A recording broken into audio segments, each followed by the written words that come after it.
Come on.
What's up, Sammy?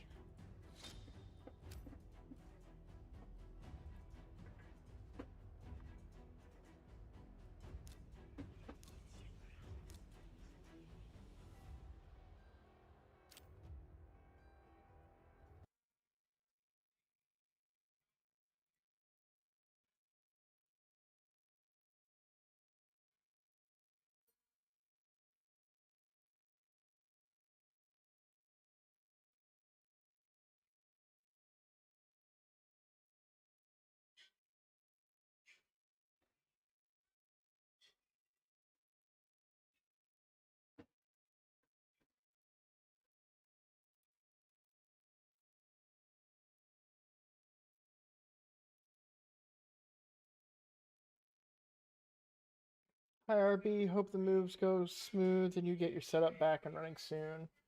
Thank you. What's up, Roadblock? Not much. How about you? Well, I guess a lot, actually. I just got done packing. Well, not even packing, but um, moving stuff around, organizing, getting it ready for the movers tomorrow. Basically, putting stuff aside that we don't want the movers to take.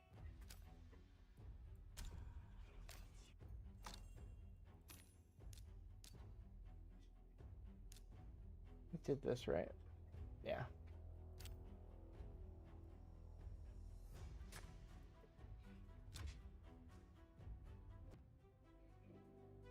On the main account, I did buy the pass. So I still have to work my way up to him, but I did get the elite pass.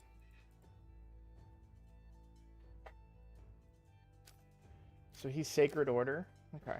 I haven't looked at him. His kit, I haven't. I've been so busy today, guys. You. All right. Attacks one enemy, places an extra hit on enemies from the corrupted. Also fills this champion's. That's cool. Also fills this champion turn meter by 10%. Fills their turn meter by an additional 2% for each buff on this champion. Attacks one enemy. Before attacking, places 50% increase attack buff on this champion for 2 turns. Ignores Stone Skin. If this kills an enemy, fills the turn meter of all allies by 30%. Damage based on attack and HP for this whole kit. That's really good. Attacks on enemies. The damage inflicted by this skill increases by 10% for each buff placed on this champion before this skill is used. Stacks up to 500%.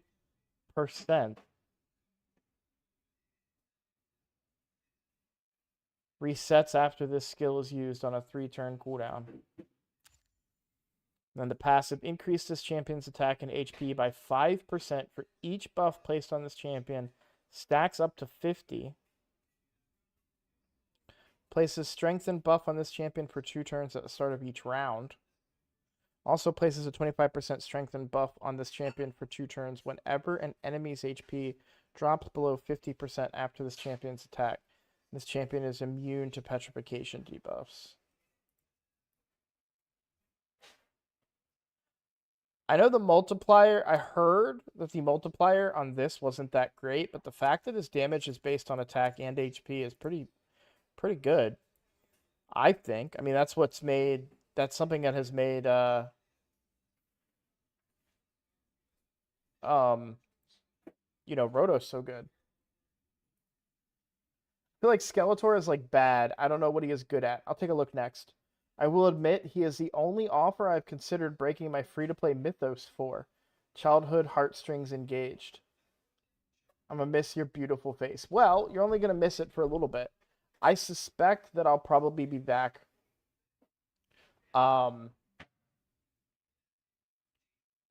before Christmas. And I won't be going back to work. If I do find a job, which of course that's half the battle, if I do find a job, I'm going to try and not go until January 1st. Or the day after, right? Hey, Roadblock, I don't know if you remember me, but I was an old clan member of yours. I have always appreciated your honest content. I don't have the time to stay, sadly, but I wish you luck in your future. Thank you. I appreciate that, Boarhead. I remember you briefly. There's another guy we have with the name Boar in my community. So, I don't know if you guys are hearing any of that clanging, and stuff is still happening in the house. So, also why my stream started a little late. But thank you, Boarhead. I do appreciate it. I do briefly remember you. If you ever decide to come back, you let me know. We've got a second clan now that's a little more casual. And the main clan has advanced quite a ways. I'm sorry that I won't be able to stream tomorrow for live Siege content. But we're going to have movers in the house first thing tomorrow morning, so...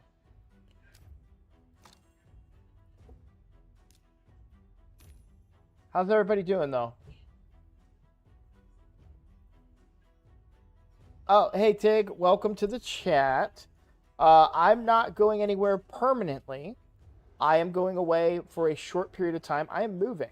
I've released a video kind of explaining it in a little more detail about what's going on. But this camera...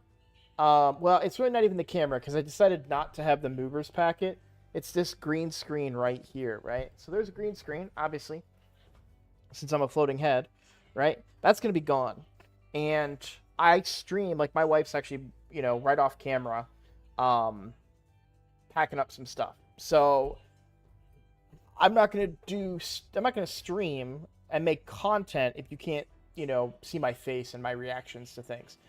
Therefore, I'm just going to stop. So all of our stuff is getting moved tomorrow except this computer, so I'm just not going to make content until I get my new setup going in the new house. So, yeah, it's not my intention to scare anybody, but that's what this is. I announced it in that video. I said I'm going to do a goodbye stream tonight so I can...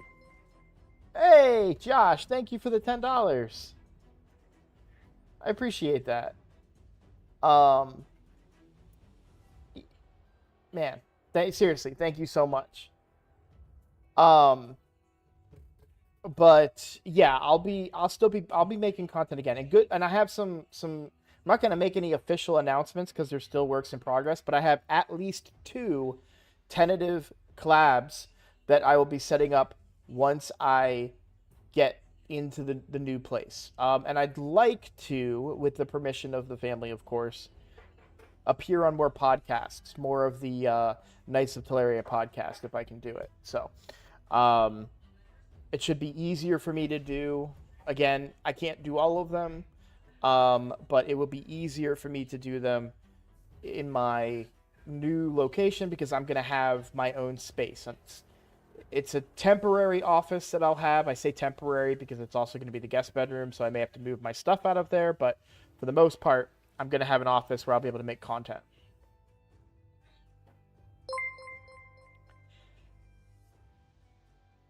Thank you, Tig, for the $10. Thank you so much, guys.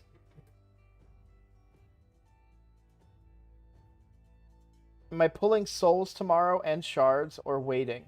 Okay, so they're doing a soul pull tomorrow. Guys, I gotta tell you, I'm very out of the loop on Raid today. I was at work all day, not paying attention to the game, and since I've been home, I did my dailies and then I stopped. So they're doing. It's not a tournament, so is it an event? Let me see. It must be on the calendar, right?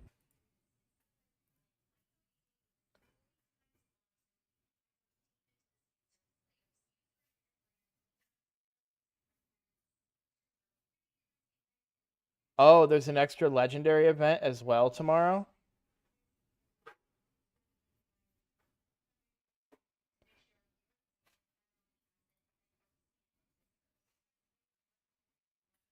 On Ancients.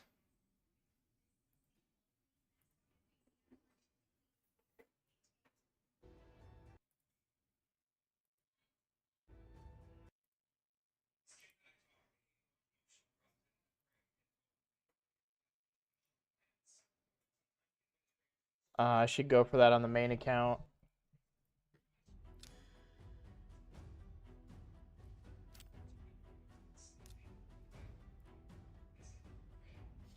It's not Sacreds. It's got to be Ancients.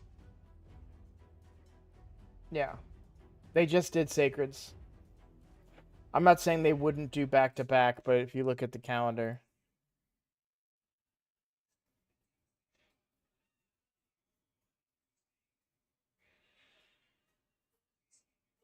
It makes sense to do it with a progressive chance for Ancients. Yeah, Boozer said so. Got it.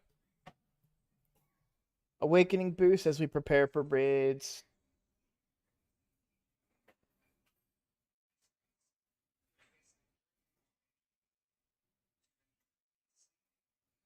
The Eternal part is really good. Those don't get boosted very often.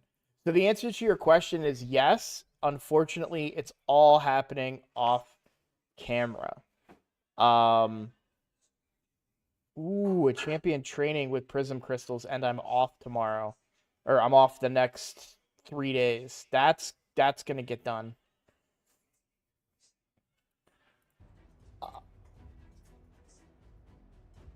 Yeah, very short. So our stuff gets picked up, right? We leave here. My last day of work is on the 5th of December. And then we leave here on the 13th. And all of this stuff that is in front of me, all of my setup, maybe my desk, probably not my desk. I'll probably give that away. But all of this stuff is coming with me. So there's 2 things that'll prevent me from making content again. One is a desk, because if this one doesn't come with me, which, I mean, it's pretty sturdy, but I always get skeptical because, you know, screw holes and stuff. You know what I'm saying? Like, that could strip out. And not be as sturdy when I reassemble it at the next place. So probably just gonna scrap the desk, give it away. But the monitors, the computer, camera, lights, microphone, all of that is coming with me. So the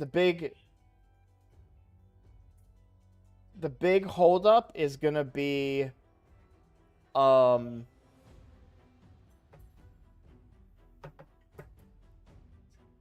internet and a desk. We may bring a folding table with us. Like, we're going to buy a folding table tomorrow once all of our stuff is gone, so we have some place to eat at. So we may bring that with us. My wife's got a pickup, so we can put it in the pickup truck. But I don't know that that's going to be able to hold my equipment. Like, my monitors are, I don't have the stands for these monitors anymore. Like, they are mounted and hanging on a mount. So to find a desk, to find something solid that can support the weight of these big monitors is going to be a challenge. So I will have to find a desk when we get in there. Now, this desk came from like Staples in town or something, but I don't know that we're going to have the same luck finding something like that out there. So I may have to do a little bit of searching. And then the big thing is this chair going. You'll notice I don't have my covering on it. That's not a covering. Like, I don't care about the brand or anything. That's not why I cover it. I cover it because I get chilly. I get cold. That's like a little blanket I can put around myself when I get cold.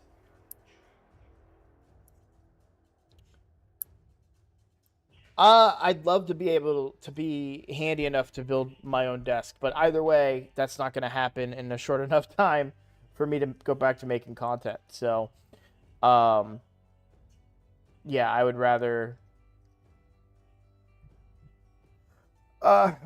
find a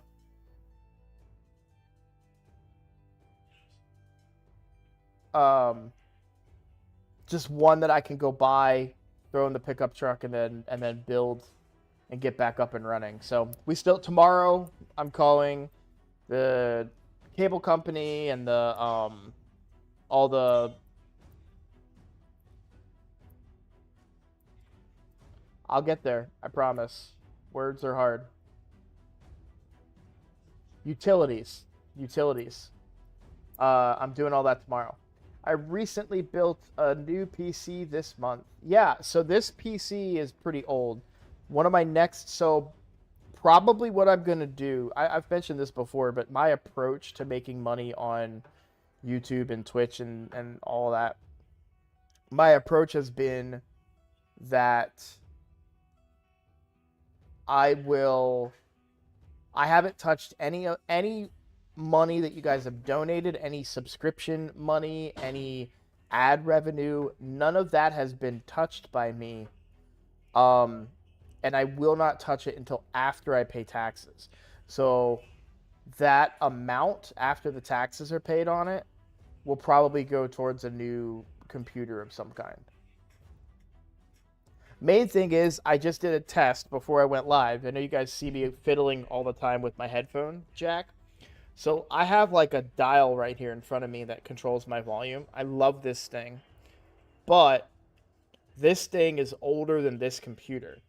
This thing is about two computers ago. The speakers I have here are probably like 10 years old. So I would probably replace them. But I want to find one that still gives me control, like a control knob on it. So you broke the bank with yours. I usually finance stuff like that. Even if I have the money, I usually save up the money for it and then finance it so I can just not be like, in a crunch and have that money available to me if an emergency happens. So like this computer right here, it was 6 months financing, and I did. I paid. I basically said, okay, how much does it cost to pay it off in 6 months? And I paid. Those were my monthly payments, basically. I've sent about only 100 in total. Better go towards a damn PC.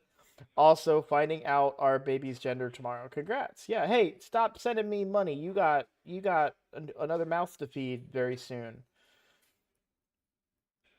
But I wish you a very happy, healthy baby tomorrow. I spent around 4,000 total. 2 new 1440 monitors. PC was around 3K alone. Yeah, that would be my budget. Would be somewhere in that range. Obviously I mentioned I would finance it, but this computer is okay. So 6-7 years old now, this computer is. It still runs great. I can stream content on it, play content on it. It's got a 1080 Ti in it that's held up, right? The big thing is 16 gigs of RAM. I would definitely upgrade. But what I'm thinking about doing, so I like to, the reason that this computer lasted me that long is because I spent big upfront, you know, instead of buying $1,000 computers every year, right? I'm spending 3,000 getting a good, really good, solid computer that's going to last me until, another 7 to 10 years. So, hello, Captain Volcano, Volcano. I'm sure it's Volcano, but my brain says Volcano. I got the new 9800 X3D and a 4080 Super. So I would want to go. Part of me is waiting for the 5090, to be completely honest.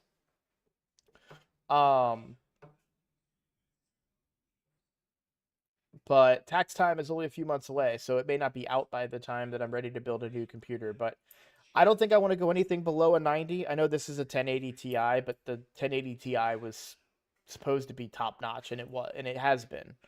So this computer will likely, I'll probably wipe it and give it to my daughter.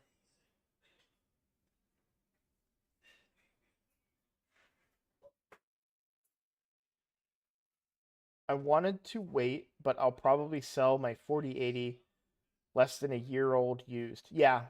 Yeah, I thought about doing that with the 1080 Ti, but I think I'd be better off just gifting the computer to my daughter so she can start learning how to use a computer at a younger age.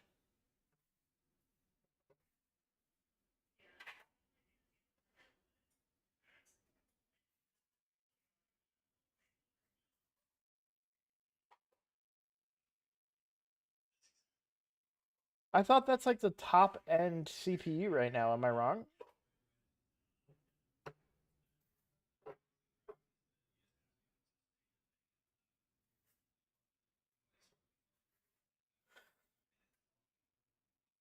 Then, oh, you're saying the 49 isn't enough. I read that as the CPU reduced the 4090 to 80% efficiency, but I see. I got it backwards now. Yeah.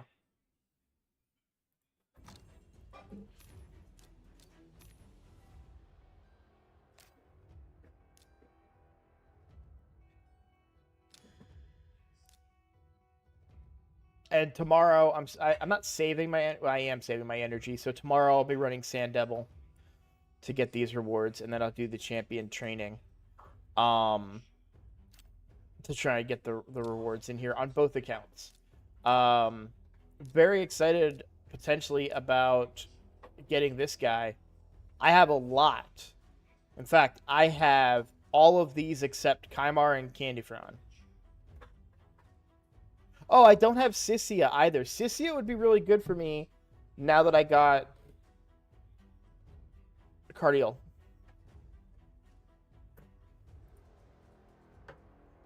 Because I know they pair up together.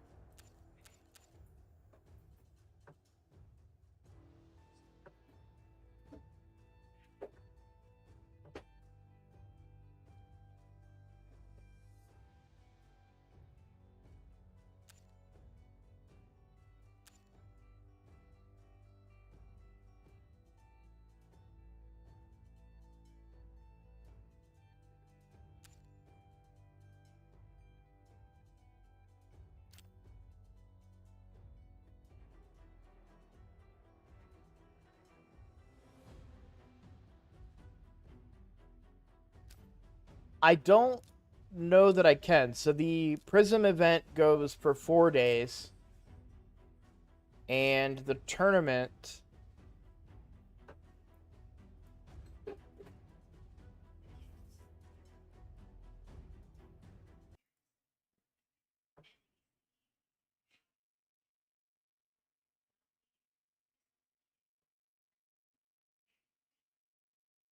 I suppose I could, but even then I don't want to. So when I'm talking rosters, right? I'm talking about my roster and the benefit that it would have for me. These are all the demon spawns I have on my roster. If you want to give me somebody who does more damage based on the number of, or sorry, that is more, like, is better based on the amount of demon spawn that you have, well then this account will benefit greatly from that, right? So I want I want this guy. So I will pull when I have a chance of getting him.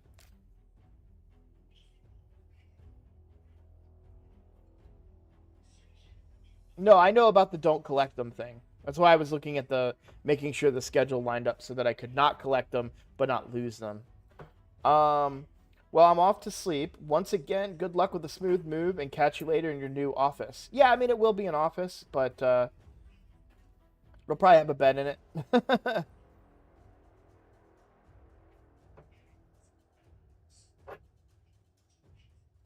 Oh, yeah, you asked me about Skeletor. Let me look over his kit. Is he, I'm going to assume undead? That would make the most sense, right?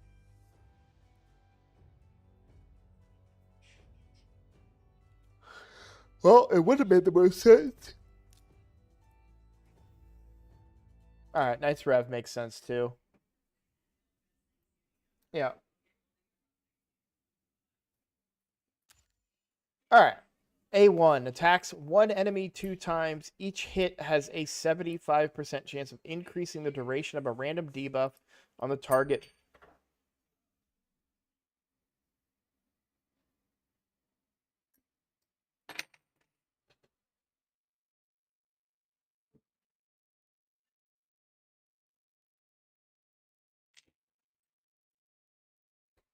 I just broke my it's not a fidget toy, but what I play fidget with while I'm talking to you guys. I just broke it. All right, attacks one enemy 2 times. Each hit books up to 100% of increasing the duration of a random debuff on the target by 1 turn. The random part is not. I mean, I guess it would always be random, honestly. So each hit has a chance of increasing.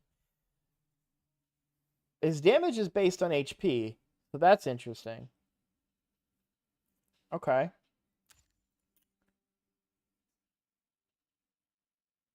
Attacks one enemy has a 75% chance of placing a petrification debuff on the target for 1 turn.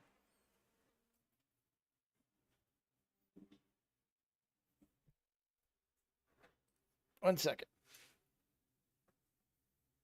Did you unhook the PS5? I did not unhook the PS5.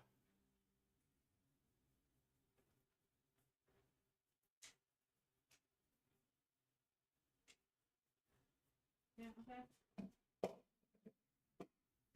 All right. Sorry about that, guys. Okay. Ooh, I like this though, by the way. Look, I understand that the kit may not be great, but I actually like that they do cooldowns kind of earlier. I mean, you still need to fully book it out, but I don't know. I find that interesting. So, 100% chance when booked to place petrification. If the target is a boss, does decrease attack and decrease speed for 2 turns instead on a 3-turn cooldown. Whenever petrification debuff is removed or expires on an enemy, has a 50% chance to place decreased speed on that enemy for 1 turn.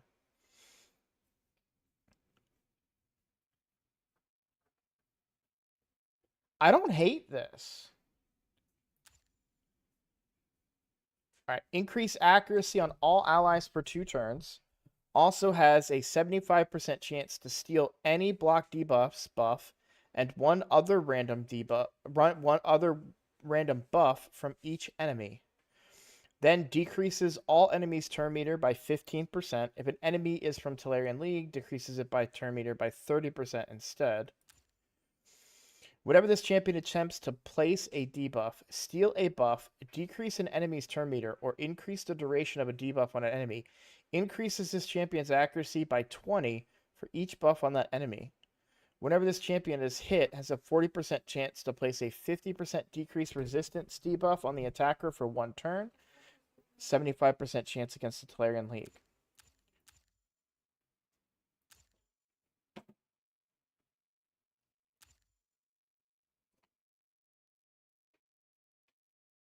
All right, so I'm going to be honest with you.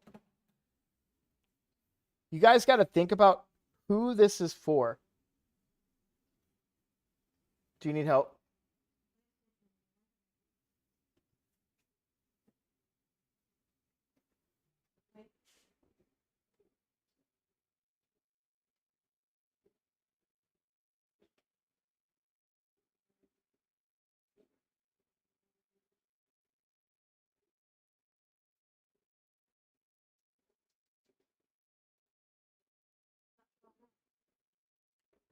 Guys, I'll be right back.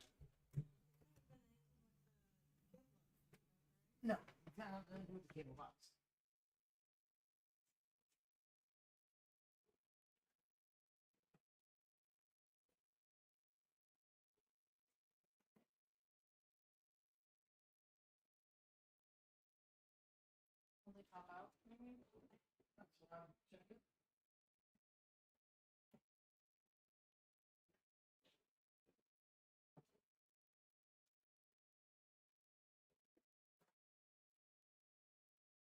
PlayStation on. Yeah.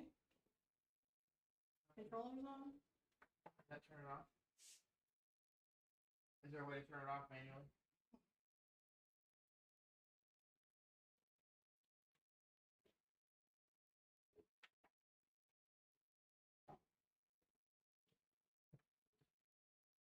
Where did that?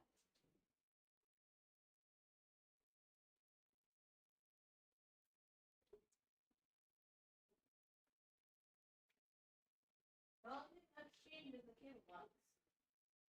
I'm aware.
Why are you apologizing?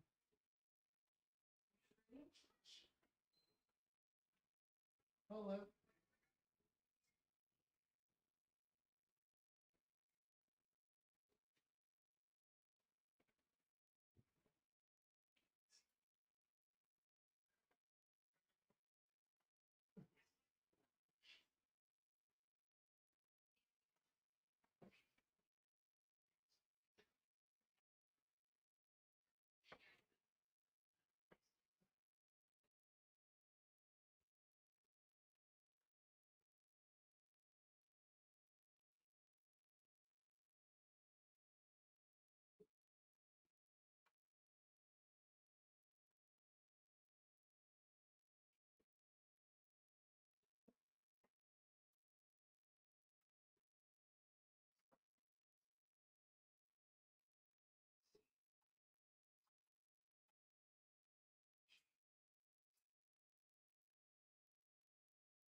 Kayla. You're welcome. Nothing, I just unplugged everything else from HDMI. And then plugged it into slot 1. So nothing else is plugged in, but I don't know if it's the slot that went bad or what, but alright. Let's talk about Skeletor. Okay, let me catch up on chat here. I don't know, things like Artak UDK were top tier for everyone, even Ninja. He-Man looks good too, but is behind a paywall. I'm gonna get him just because I like him. I'm not giving them extra money though. Just gonna get it over time. You have to pay for He-Man. There's no way to get him for free. Unless you do, if they do it like what's her face, then you're gonna have to do 10x's. I think He-Man's good. Let's talk about Skeletor. So, who is Skeletor for? Is Skeletor for me? No. Is Skeletor for my free to play? No. Is he for most of you? No. But let's talk about a new account. And let's talk, like, why do they do these events? What is cool about this, right? This is going to draw people to play the game, and they're going to get Skeletor right away. You have a champion that can increase duration of their random buffs, which is not great. I mean, all buffs would be better, right? But you get 2 increased durations of buffs on a target. Decrease attack and decrease speed. The decrease attack is necessary for so many bosses in the game. The decreased speed is good for a select few bosses that can have their speed decreased. This right here is what makes him so good. Oh, sorry. Let me slow down. This is right here is what makes him good for early accounts. The biggest problem on early accounts is accuracy. You need accuracy in this game. You're going to get accuracy from Skeletor. And you get a 100% chance of placing Petrification when booked. I don't think enough people realize how good Petrification is. Let's talk about Petrification real quick. Is this guy going to break the meta? No, he is not for most of you watching me. He is for new players that want to play this game, okay? But Petrification is probably one of the best crowd control debuffs in the game. A champion under a Petrification debuff will have all of their buffs removed, be unable to take their next turn. When under Petrification debuff, a champion will be unable to receive buffs and is susceptible to receiving more debuffs. Instant effects do not work on champions under Petrification except for the remove debuff effect. So it can be cleansed off. That's the only way to get rid of it. Finally, while under a Petrification debuff, a champion will only receive 40% of incoming damage. However, incoming damage from bomb debuffs is increased to 300%. The bomb thing, we don't care about that much, but I will say this one very important thing that needs to be considered. This is the only champion. I don't know if What's-Her-Face can directly do Arbias. I don't know if she can directly do Petrification. But this champion can directly do Petrification on 100% chance to targets in the game. And that 300% bomb thing, if you pair him with the right champion that has bombs, it's interesting. I'm not saying it's the greatest thing ever, but it's interesting.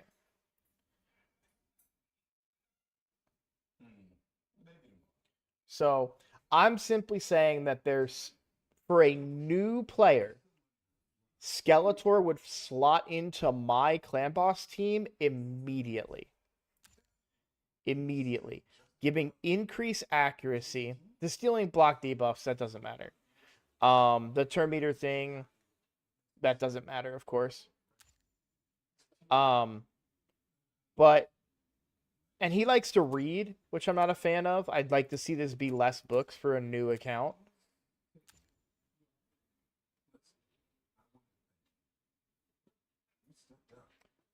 And even the decreased resistance, too. This is really good, too, because let's say that you have a ninja with low accuracy. Or better yet, let's talk about my Thor for a second, right? My Thor has low accuracy on my main account. I could give him increased accuracy and decrease the resistance of the enemy combined with his passive too. And then he can land debuffs even though I don't have him built with high accuracy.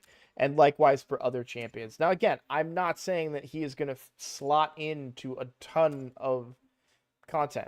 Also, he's HP based for damage, so you can build him high HP, which I think would be very beneficial. I don't know what his multipliers look like at all, but it could be that, he might have a little bit of a smack to him as well. So I think for new players, Skeletor is good. Do I think he's going to be meta changing or game changing? No, not at all. No, Volcano, you misunderstood me. Yes, I know Mithrala. I said directly. Mithrala only does it if you attack someone if someone with a hex debuff attacks that placed by Mithrala. He directly places it. He just says, you are now petrified. That's it.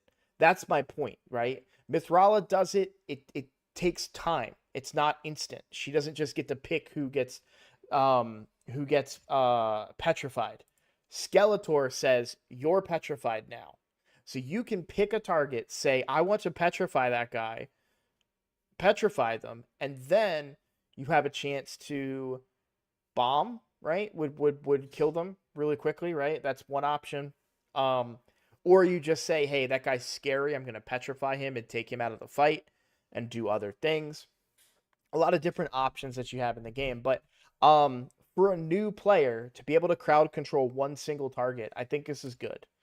Um, and then furthermore, the decreased speed part of it is also actually pretty decent, but the decreased attack on bosses is really, really good for a brand new player, for a new account.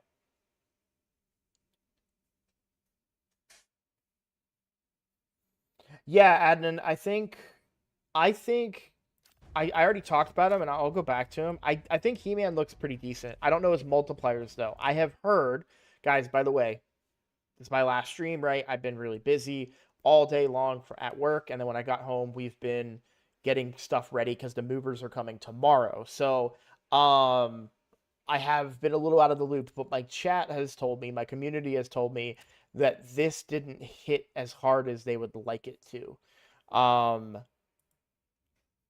but I still think it's pretty reasonable. I think what I find most interesting about it is its um attack and HP like Rotos does, but also having an AoE hit in there as well.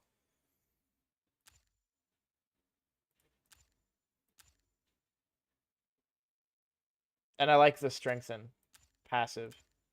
Also self-buffing with the increased attack. Really good.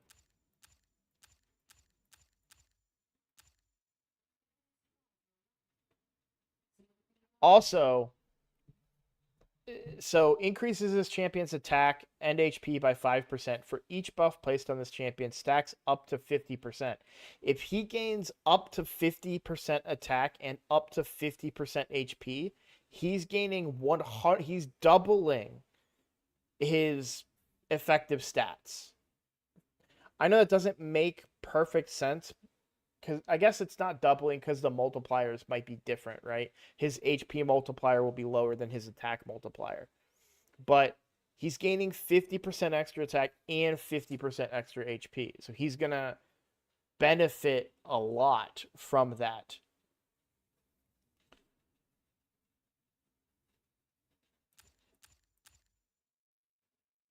And this stacking up to 500%?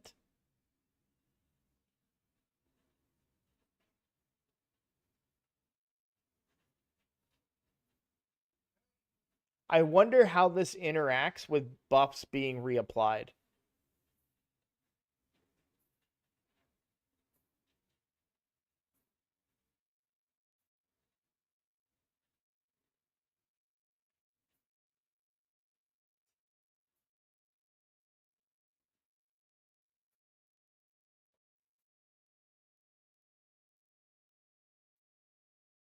What's up, comp?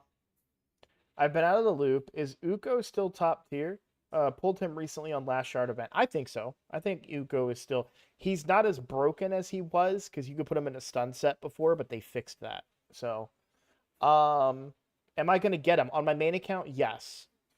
Let me pause real quick. Hey, Kayla. Mm-hmm. So they introduced He-Man and Skeletor in Yeah, Raid. you're listening. Yeah. I'm gonna get He-Man on the main account. He is behind a paywall, so I will not get him on the free to play unless I manage to pull him from. I assume they're gonna do what they did with Xena and make it 10x's to get him over the next coming months. I see a lot of people saying Skeletor is an epic at best, but I feel like he may be useful come new clan boss time. Just a hunch. Yep. Hell Hades has it on their website. Has what on their website? The multipliers? I think he is not for us. I think he is for new players, and I think that he is good for a new account. And when I say good, I'm gonna say like on a similar level to the other good for new player champions, right? So she's Bannerlords, right? So I think Adolin was good for new players. I think. Hey, Shoot him, Soto. Kevin!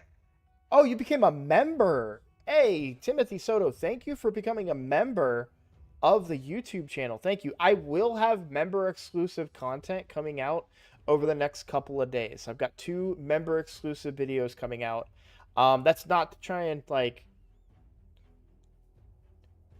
I don't want to get too much into the weeds, but YouTube gave me a good reason to make member content. We'll go with that, okay?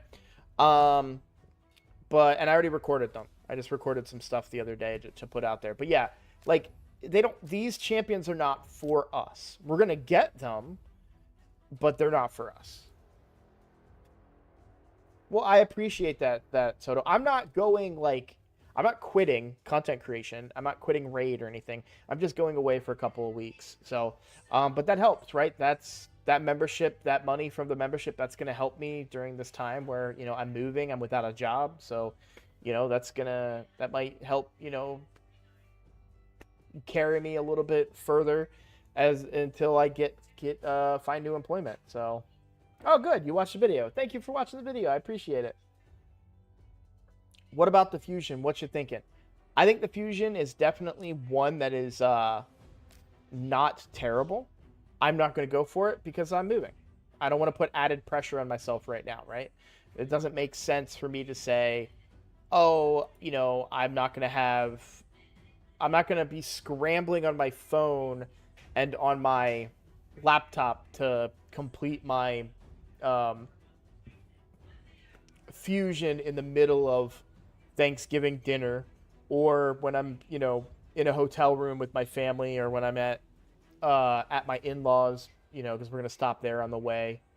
They're on the way to our next destination. So, yeah, it's just a timing thing. If it was like a Newt level, okay, hey, maybe, but for somebody that's kind of maybe A tier or so, I don't think that that they're gonna be worth my extra stress during an already stressful part of my life. So I know I'm such a slacker. How dare I not go? And man, I love going for fragment fusions too. So I really hate not going for one of them.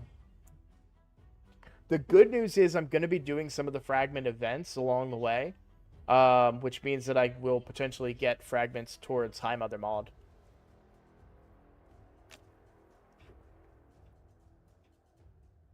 Timothy, that's why we're so first of all, thank you for your service. I'm a veteran myself. I did 10 years in the Air Force, and that's why we're moving. My wife's in the military, so.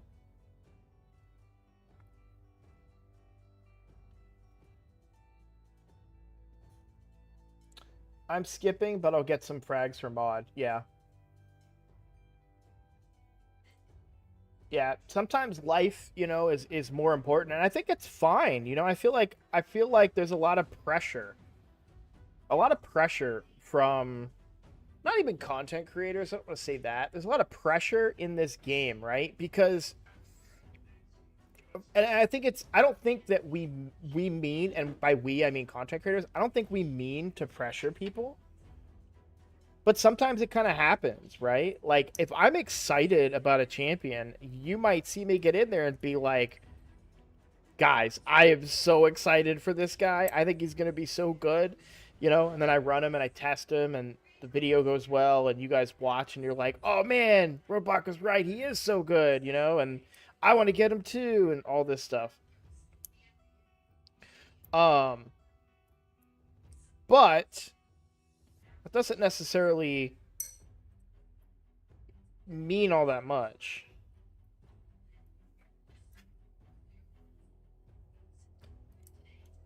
I'm fixing what I usually play with here. There we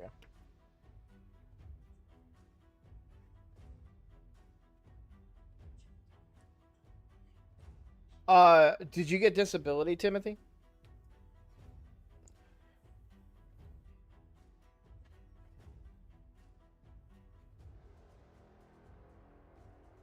It's not my business. You don't have to answer that, but I'm just curious. I've decided to buckle down and focus on farming dungeons and hold shards for a few months. Too many good champs, not enough good gear. I would definitely, if you're looking to get good gear, I would focus on Doom Tower quite a bit. This rotation obviously is the Dark Fae rotation, which is really, really good gear. You want to make sure you're farming Dark Fae during this rotation. But don't be afraid to farm the Griffin. Good gear there. If the Spider was here, I'd tell you to farm that too. I'm trying to get better about farming in the Doom Tower. If you check out my builds on Nergigante Archer and my Ugo. So I saw huge improvements when I went ahead and did you guys need to if you're watching on Twitch, clip this and go send it to oh my god, my brain is not working. Blazon.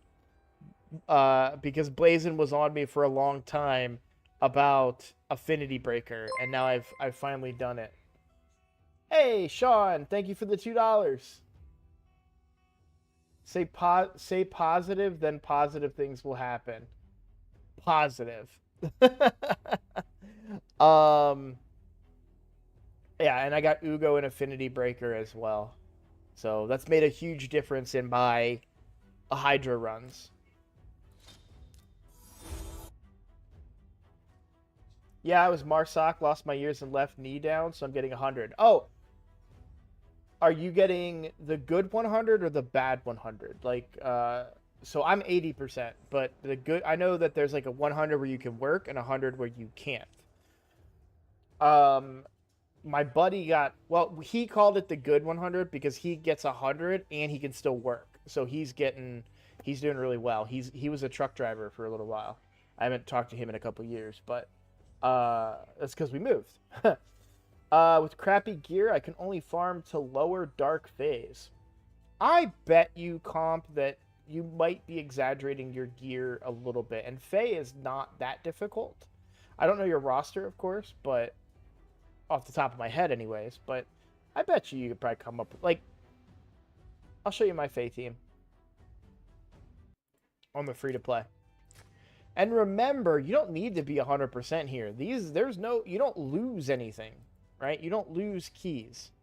So if I do my Dark Fae farm, okay, I am running an Odin, I guess, but and a Newt, right? But this could be a Cold Heart or a Geomancer. This could be a Cold Heart or a Geomancer. If you have Armands, I would bring Armands. I'm basically bringing Odin because Odin does what Armands does without affinity problems and enemy max HP hit and decreased defense. That's why I'm bringing Odin. My shield gear is Cheeks. Why do you need shield gear? Yeah, I can work. I'd be a monster if I didn't work. If I'm in my head too long, it's bad, you know? Yeah. Yeah. No, I have a lot of respect. First of all, I mean, I was in the Air Force, right? I'm Chair Force. And I spent my whole time, I never deployed. My whole 10 years that I was in was all at Minot Air Force Base. So, you know, never did anything too crazy. So, truly thank you for what you did. And I'm sorry. And, you know, obviously you've got some injuries and got some stuff going on there. So, I'm sorry to hear that. But I'm glad that you're getting paid on the back end. For Scarab.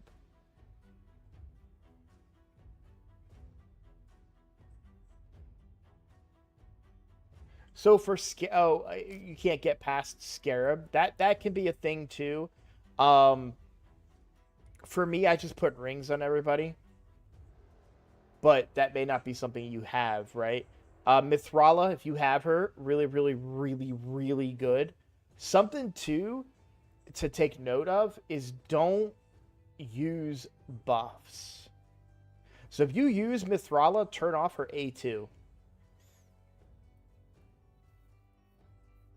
Because one of the reasons that he's hitting so hard is because you probably have a bunch of buffs, which I always forget about.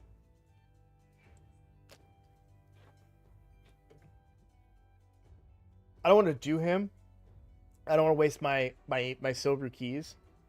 Um, yeah, I like being bionic. The staring is annoying, but I don't mind it. I feel like the mental stuff was the only real adversity, but I'm in a good place now. Yeah, I didn't do anything close to what it was that you did. And I sometimes I know you'll probably tell me to shut up and that I still did my part, but sometimes I feel like I didn't really serve, you know? I felt like I was more in the corporation than the real business, but um you know, I yeah, never deployed, same base my whole life. I got out as an E5. My wife is still active, of course. That's why we got orders to a new location. But um yeah, if you're doing this like this takes a really long time to get through the waves is one thing with this particular team, but Skull Lord is only in there and he's not working right now. They broke him. So, I don't know if they fixed him, but if I didn't have Skull Lord and I was just trying to do like a shield thing to get past him, I would probably just put Newt in here or another enemy max HP nuker. Um if you don't have anybody that can destroy HP. And you know who's really good in this spot? And again, this strategy is also broken right now because they broke him. But an Armiger in destroy gear is a really good option for this difficulty. Because, well, pretty obvious reasons, I guess. Yeah, that's what I missed the most. My best friend, he was my first supervisor when I joined the Air Force. Um, or when I got to my first base, he was my first supervisor. He's still my best friend. He is now a cop. And he's still located back where back where I was stationed. But, um, yeah, I still talk to him regularly, like on the daily. And I went in a little older, so we were about the same age, and he was my supervisor, and so he hated me as his troop, but then we became friends on the back end. Um, and then my other friends, a lot of them are overseas, not deployed, but stationed overseas now, so I don't get to talk to a lot of them as much. But um, what I find interesting is in the civilian world, I feel like a lot of the people that I've come into contact with, it's kind of similar. It's not as much of a brotherhood, but there's still this like us against the customers type of feeling, right?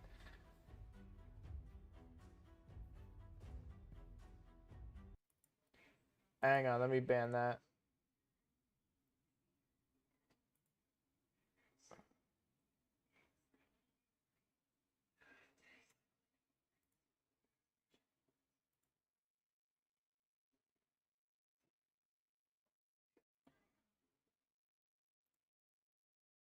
That's the best part. I was 17 when I joined. My best friend was 34. Yeah.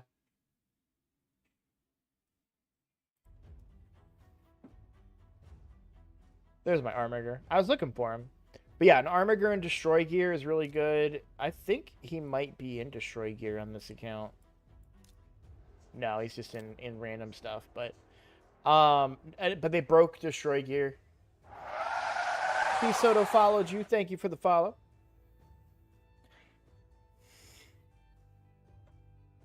And then what else?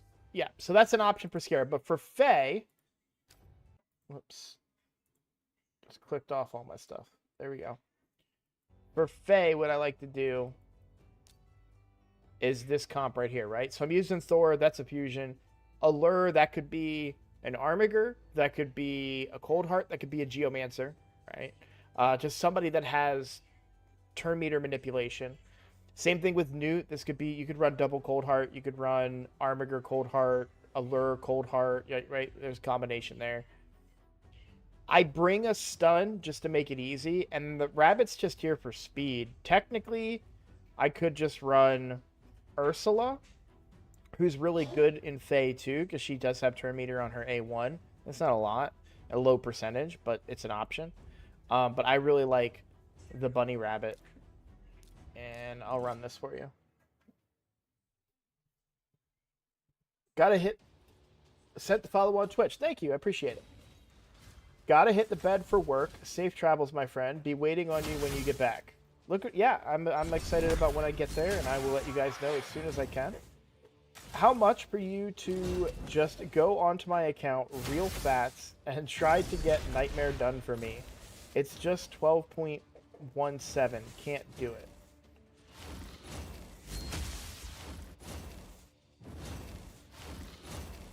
Nightmare clan boss?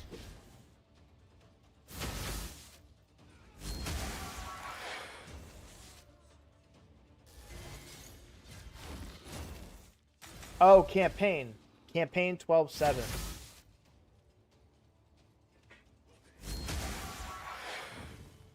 I wouldn't charge you anything, but I'm trying to think. Do you have Thor?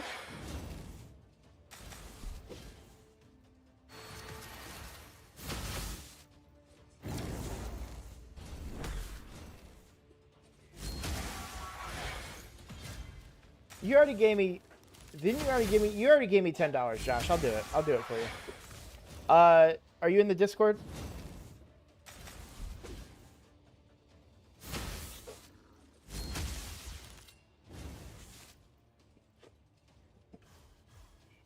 Message me your info.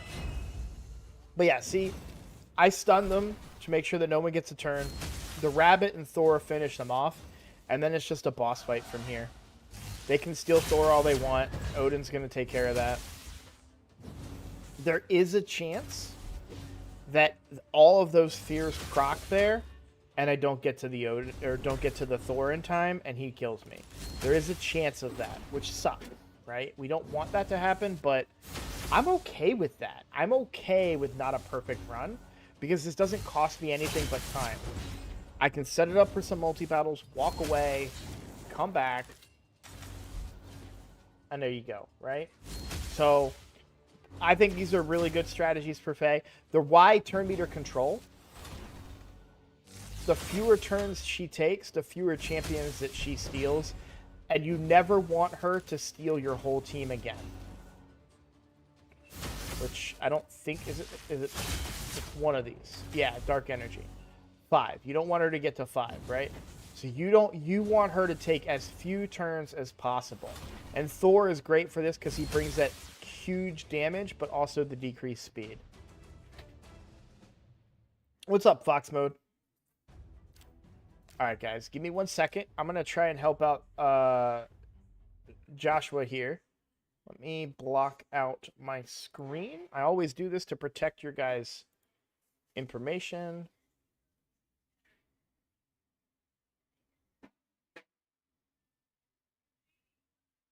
We miss you. I haven't even left yet, Fox Mode. But you're going to miss me, I assume?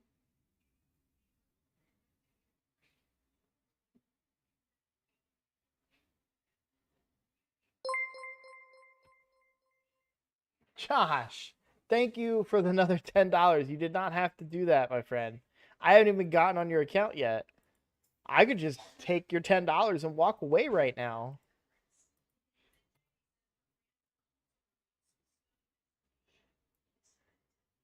All right, keep in mind that I am about to log you off your account. The number of times I've done a takeover and people are like, try to log back in while I'm in their account. It's like, bro, you just had me do this. What's going on?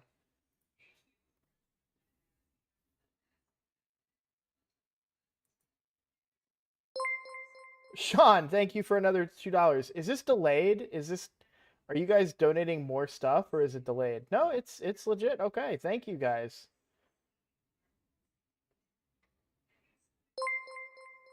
Soto, thank you. Thank you for the $10, man. Y'all are being awesome tonight. I need to go away more often. Holy crap.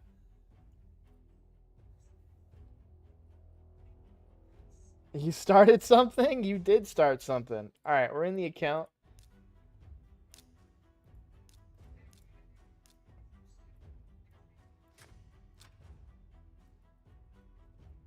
All right. Let's first look at the roster here.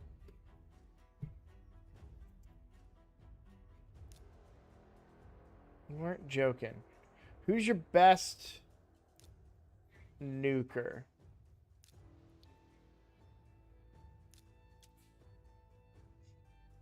Ooh.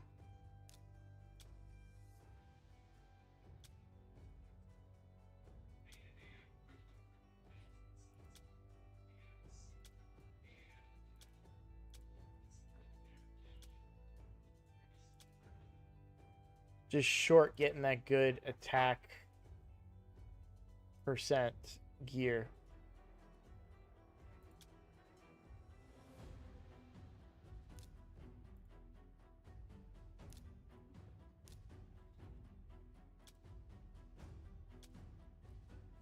How much silver are we working with here? That's pretty low.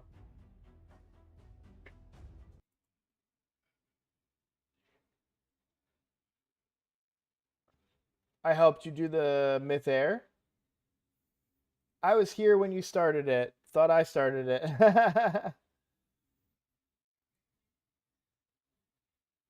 Well, it doesn't matter. Oh, I wasn't here when you started it. Well, it doesn't matter. I was teasing. We're helping our boy.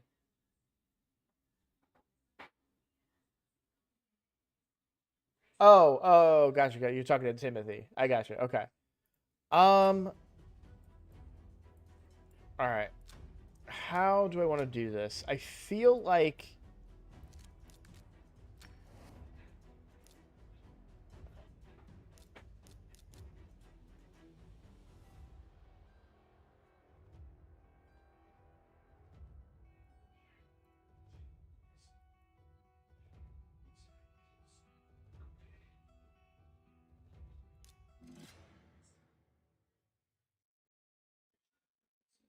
I don't want to go through too much of your energy, but I kind of have an idea of what I want to do here. All right, he does not hit hard enough.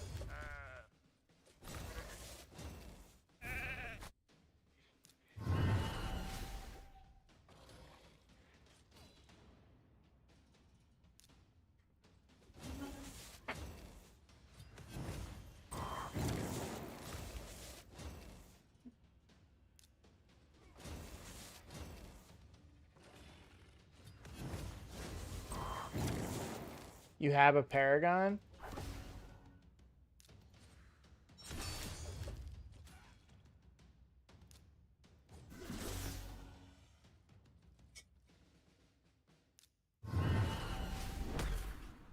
This is a problem. We gotta take this out.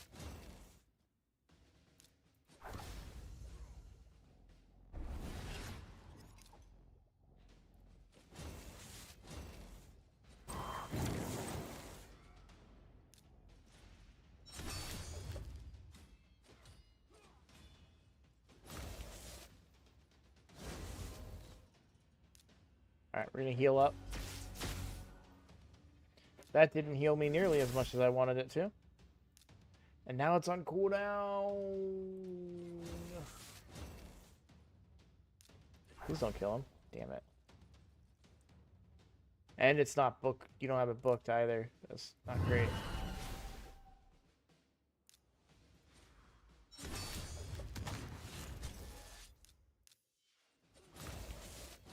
Okay.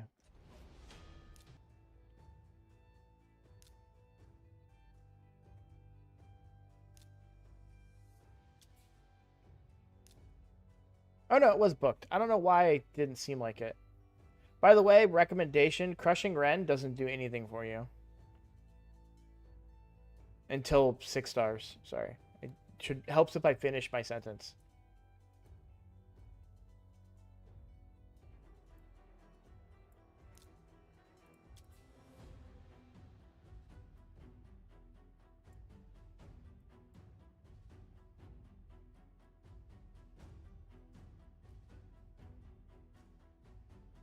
Sean, if you want my Discord link, you can type exclamation point Discord in the chat, and that'll get you the info.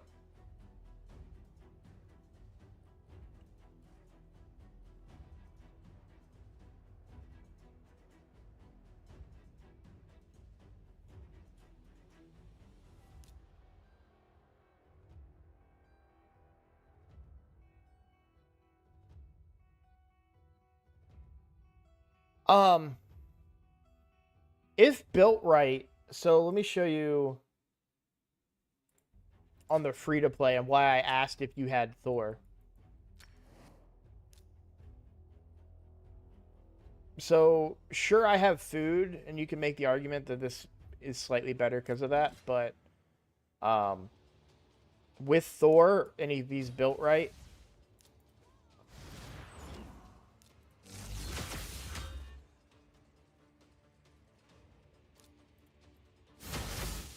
this is Nightmare, by the way. I didn't specifically show you that, but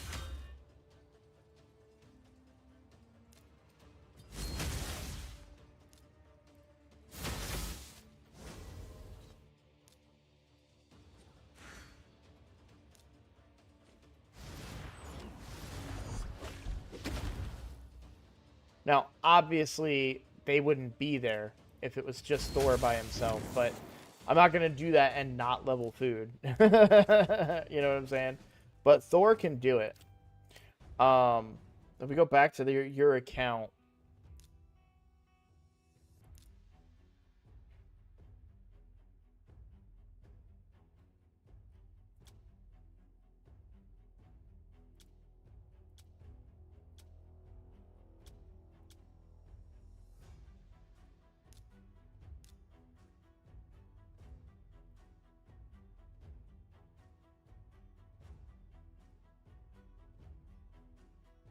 Josh, who would you say is your best nuker right now?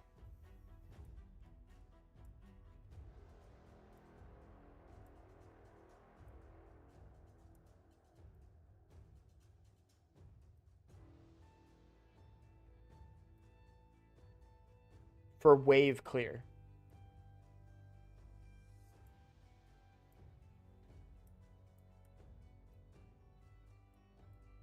Like Paragon cheese is fine, but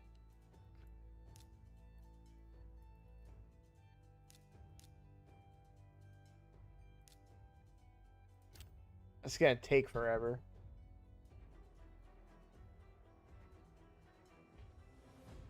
No, it won't. Artak and regen won't work because unless I get his HP high enough that Mortu won't one shot him or two shot him technically. You thought it would be Wukong. Yeah, so your Wukong, and I want to give you some quick advice here. Your Wukong is in good gear with the Savage. I think this is unnecessary. I think the Cruel set, well, to be fair, you can't get attack here anyways. Your attack is really low on the Wukong. So 4,000 is pretty low. Also, your crit damage at 191%. I like again, we'll just go over to my free to play real quick, just to give you kind of an idea of you know what I'm doing. Wukong is now my second best nuker. So I've got about 1,600 more attack than you. I know it's hard to see through the thing, but and then 276% crit damage. And then I have a 6-star attack percent chest. And of course I've got the crit damage roll on the gloves, and I don't have it on the neck. And I had to use Slayer to make the set work. And I'm only 99%. So there are flaws in my build as well. One thing I would recommend, you have 6... Oh, these are crit rate. Okay. That's why your Newt isn't hitting very hard either. Yeah. Woo. Yeah. You could get a lot more efficiency out of your builds. And I also want to say, you don't need Savage on Newt. This is a common misconception. So, this is my main account now. So this is my best Newt that I have in the game. Perception and speed set. Right? 101%, 257 speed, 101%, 277% crit damage. 4,200 defense. You don't need ignore defense with enemy max HP nukers because they have a cap on their damage anyways. So ignore defense doesn't really do all that much for you in those terms.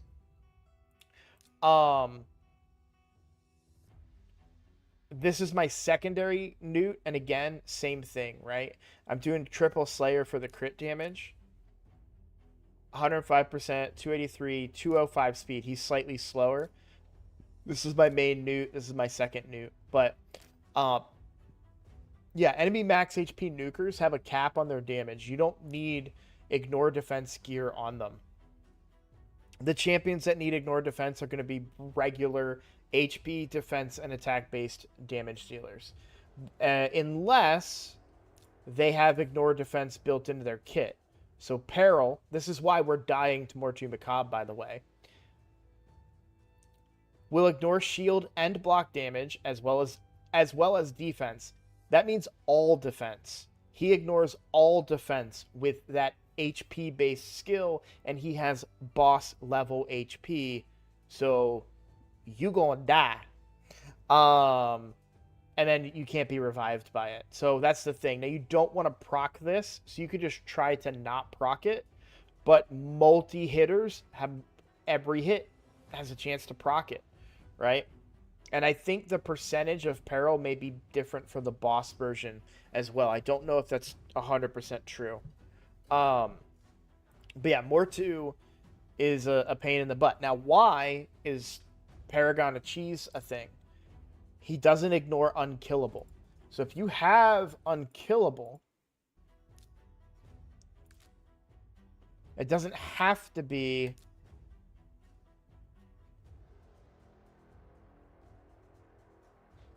what's this Paragon.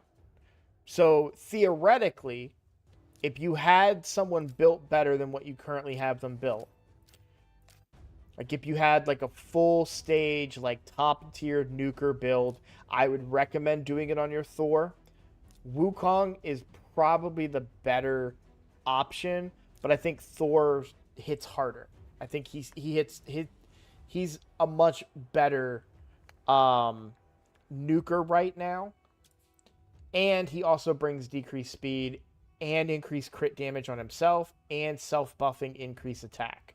So lots of value there that you get out of him that you don't get out of Sun Wukong. He doesn't have self-buffing, right? So I would need to bring increased attack to make him do more damage on those waves going into the fight. And then I still have to figure out a way to make him do the damage in the actual fight. But yeah, if you do unkillable, you could just potentially even bring just Paragon by himself. And then if you have Paragon fast enough that he keeps applying it to himself, Mortu will always target the lower HP champion. So you could bring Sun Wukong. You just got to be careful because he has another block damage reviver in his ads. He has Inithwi Blood Twin. So his ad is Inithwi,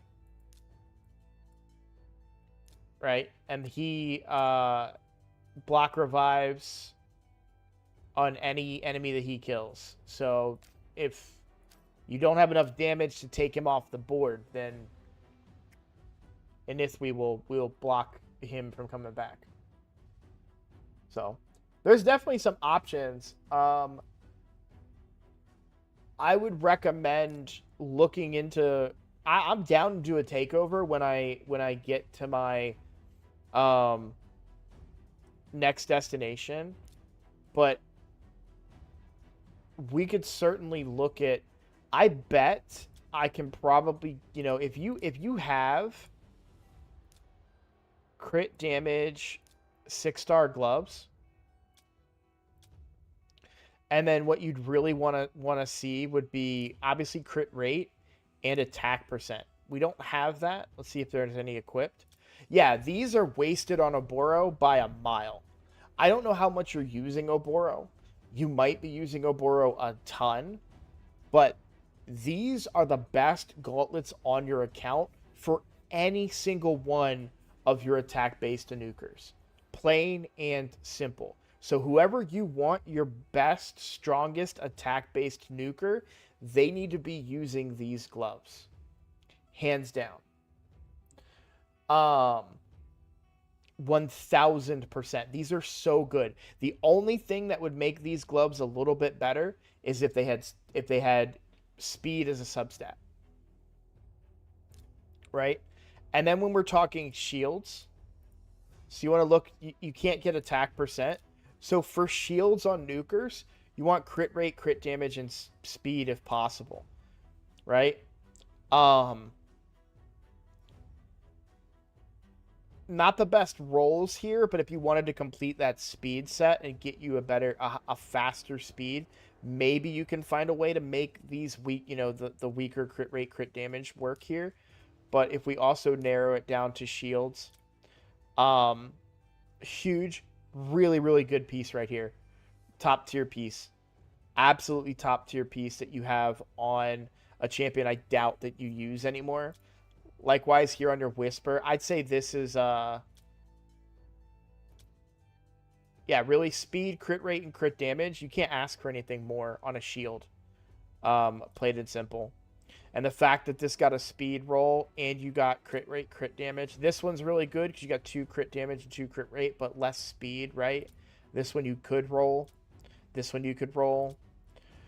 This one I like the best because you also get more survivability while getting that speed and more crit rate and crit damage. Really, really good shield. This shield, terrible, in my opinion, for a Syl. And of course, Supersonic, you want to roll and see if you get that speed. But, yeah, that's fine. I'm not telling you to take anything to ruin any speed tunes or anything. But generally speaking, you're going to want whatever nuker you want to go with. Go with Wukong for now since you don't have Thor booked. But Wukong can't do what I just did with Wukong. Sorry. Wukong can't do what I just did with Thor. So Thor is my campaign farmer now on both of my accounts. And I farm on Nightmare. So I'm blocking it. Boop, Nightmare. Right? I farm now on 12-6 Nightmare with Thor. And let me just show you how this run goes. Now, this is the main account. I'll queue it up on let me go back to it.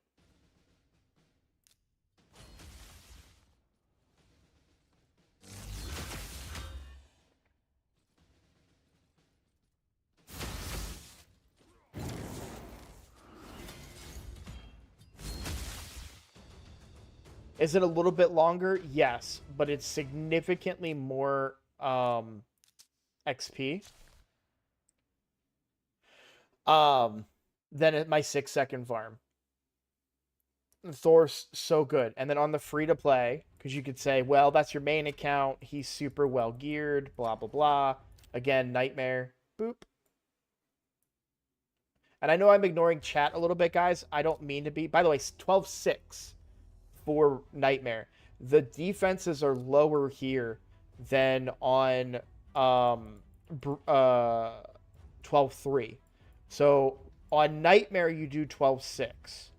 On Brutal, you do 12-3. But there is a difference. And I did not know that. I had to learn that. Again, auto. Boom. Again, their defenses are lower here. That's why he didn't one-shot Mortu waves, but he one-shots these waves. And there you have it. 9 seconds. Really, really fast. Way more XP than I would normally be getting. And that's Nightmare difficulty for you. So Thor is one of the top, in my opinion, nukers in the game right now. Mostly because he's free to play, right? Are there better ones? Absolutely, but free to play if you were able to get him. But he was a fusion. If you did him, he is very, very, very, very good. I would put books into him.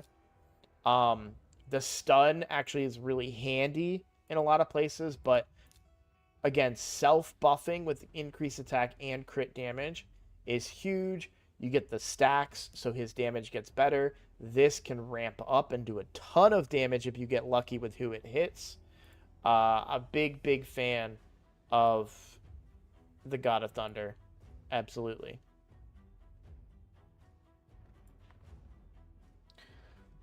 All right, let me catch up on chat a little bit.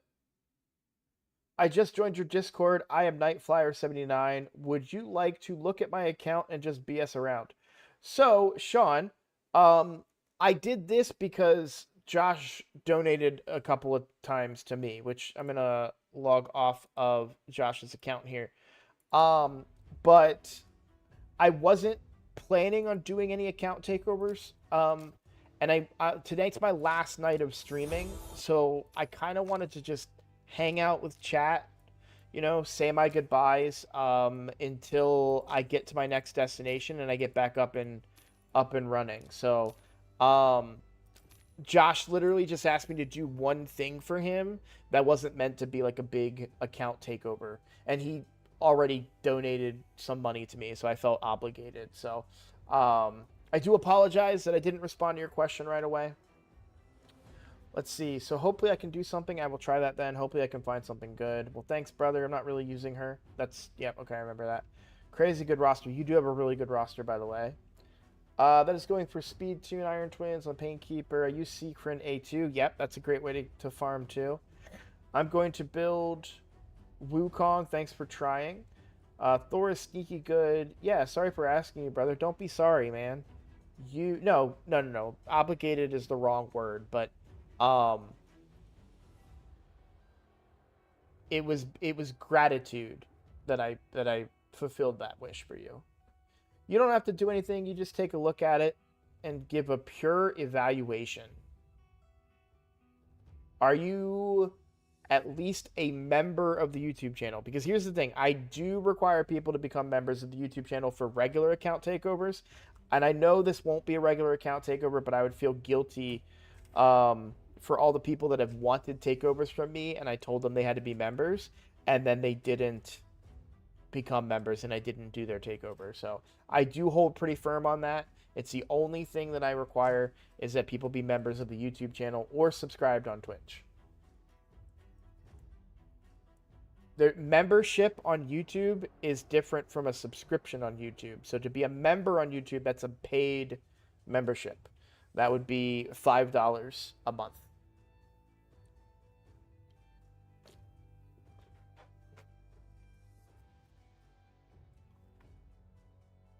And I know I'm being difficult. I'm not trying to be difficult. I'm just being honest with you. That is something that I'm very careful about because I do feel bad. You did donate $4 over the last couple of hours.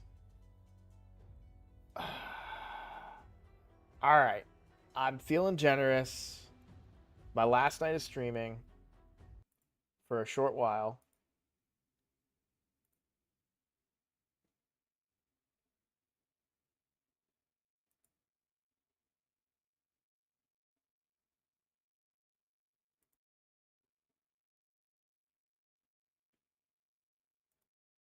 You don't need to be my friend to message me on Discord. You can just message me.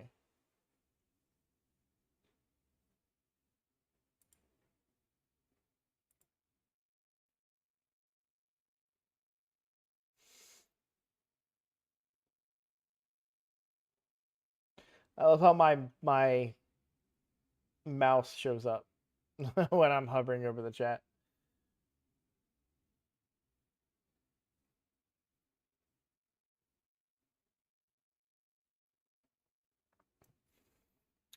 Message me your info on Discord and I'll head over there. Because you've already donated basically how much a membership would be, so I'm feeling generous, and I don't really have any other content, so I was just gonna come hang out and talk to you guys. So we might as well just take a look at your account and see what's going on.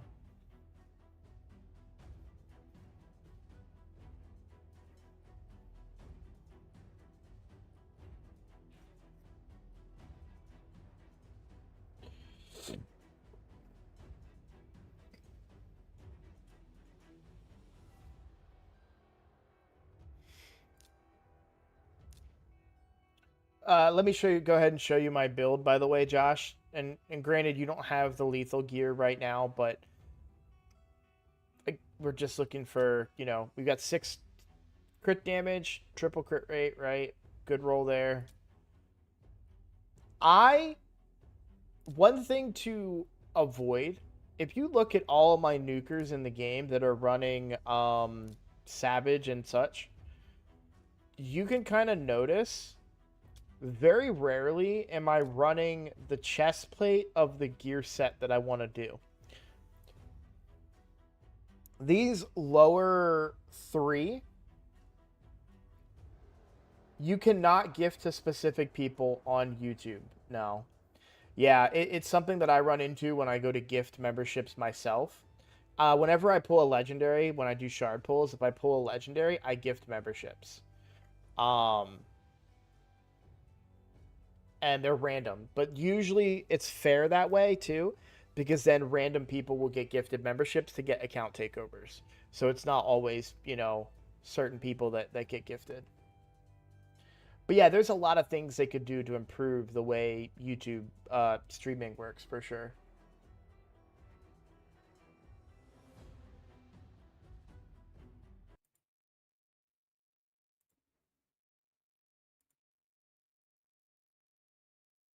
All right, I'm going to black out my capture here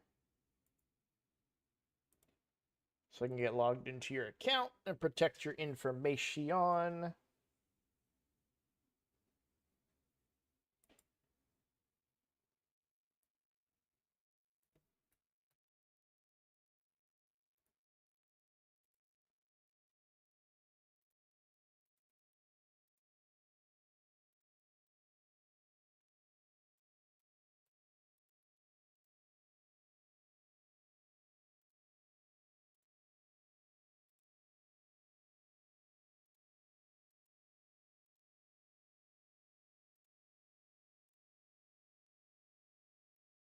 All right, I'm logging into your account.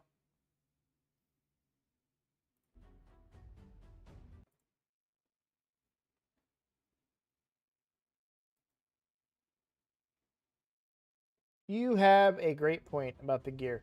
While his thing loads, I'll hide the chat for a second. So, lethal on the Thor, but the chests, I'm running. Like, this is an avenging chest plate, right? Like, this is not anything.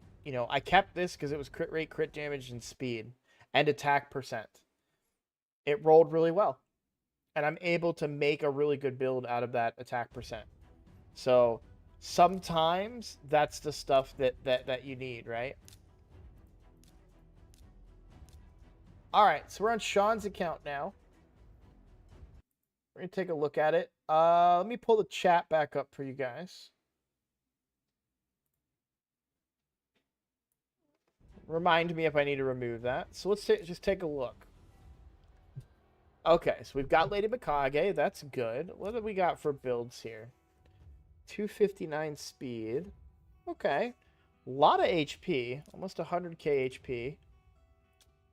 Looks like we're stacking HP there. Do you have protection?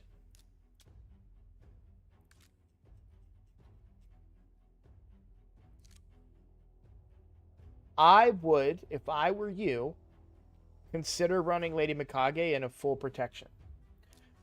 Completely up to you, but notice that you're at 500 accuracy. So let me ask you, if you can ignore 20% of the enemy's resistance, what do you need 500 accuracy for? Okay.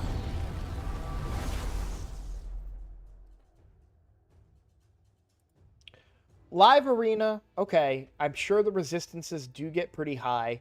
I don't do arena as much. I am aware that I think Drock told me that the resistant people are getting away from high resistance again. So you might be able to get away with slightly lower accuracy. But I honestly think that if your protection gear rolls very well, you'll be able to get good stats out of it still. So on my main account, my Mikage is full protection with 358 accuracy. 378 total. Take a look at your Odin. All right, let's head back over there. Congrats on getting the Odin, by the way. I like your Charizia.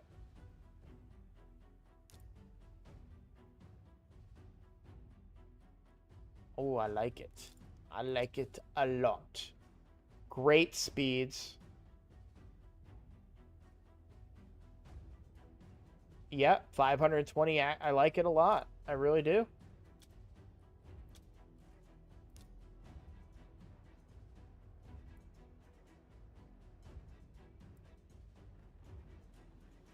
I can tell that you wail, but not, I don't mean that in a bad way. What tells me is that you're able to get these rolls to be the ones that you want.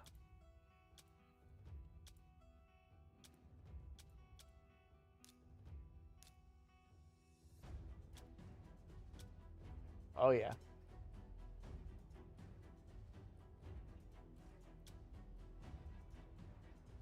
Counterattack. Have you ever tried to get refresh accessories for her? No wailing?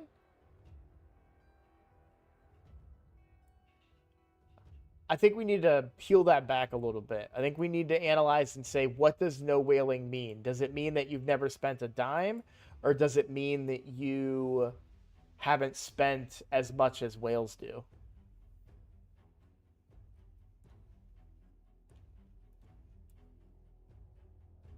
I like your roster a lot. I'm very jealous. Necmo Thar was one of my most wanted. You spend about $30 a month. Okay. Low spender, very good luck. I pulled Odin. You pulled Odin. Okay. And then I pulled his 5-star soul 30 minutes later. Yeah, $30 a month. That's about what I would probably say I do on the main account. No, that's not true. I do probably a little bit more than that.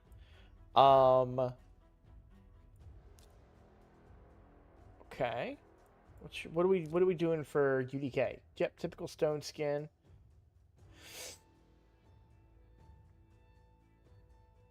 Brad, you're yelling at me for my archer. Yeah. Hey, listen, that was a one-time deal, and I learned my lesson, and I've never gone back. Interesting that you choose relentless on Fennex, especially with all your ally attackers. You could probably put him in some savage and get value out of the A1. I mean, I'm sure he probably still hits really, really hard with your build, but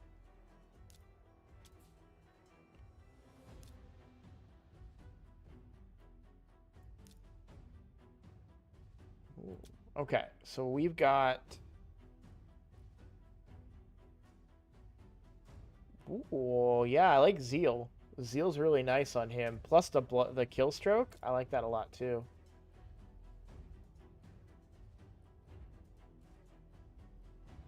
Yeah, his A1. Yeah, no, I know.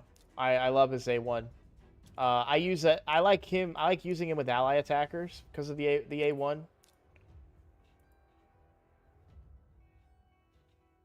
It can get you through Ultimate Death Knights that way too. I'm curious about your Rotos build. I'm excited to see this. Really? Do you not like Rotos?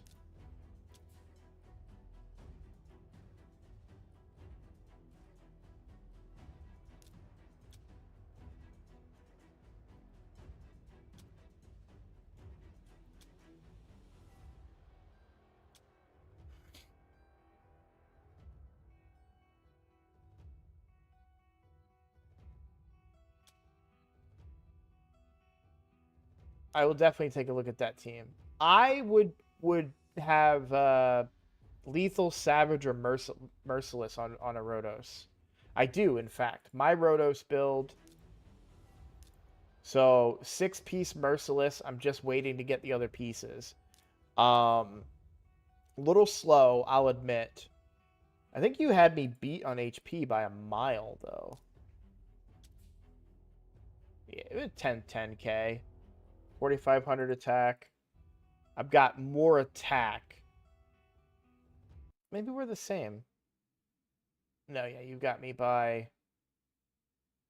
So I've got 1,000 more attack, well, a little under, and you've got about 10,000 more HP.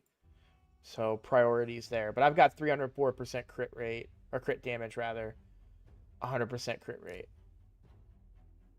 What's up, Zen creators? My night's going good. I'm having a lot of fun just hanging out with you guys before I go away.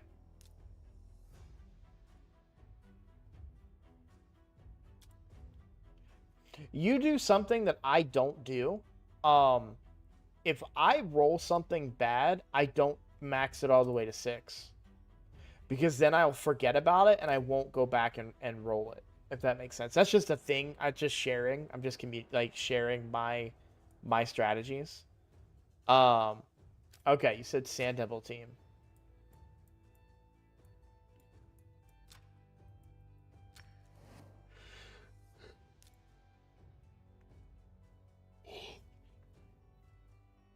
Can I run this team? Is this this isn't your team, is it? Because it's not team setup.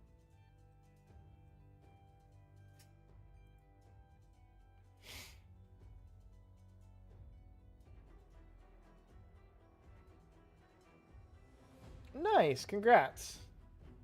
It's good to go. Okay, I don't need to use a preset. I can just hit go on this. Okay.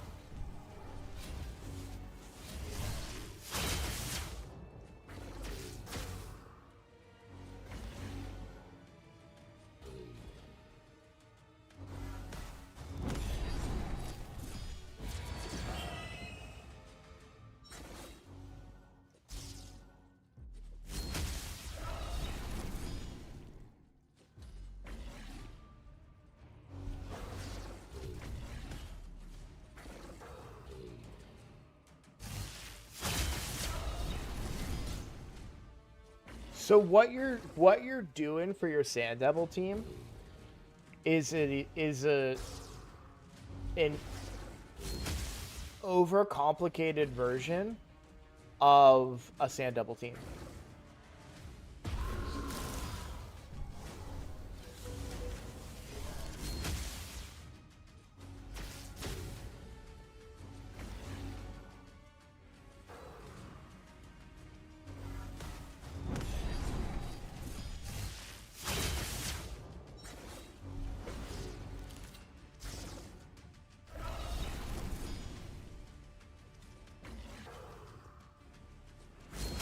Yeah. So let's we can dive into this and I'll explain why this is. By the way, great team. Well built. I love it. But you have a much easier path to victory here than this team affords you.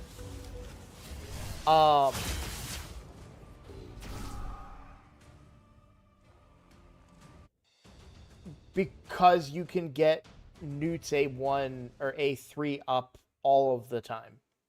So it works great. I like it. I really do. I think it's a great, well-built team. I get exactly what you're trying to do. It's speed tuned perfectly and everything. But you get the exact same result.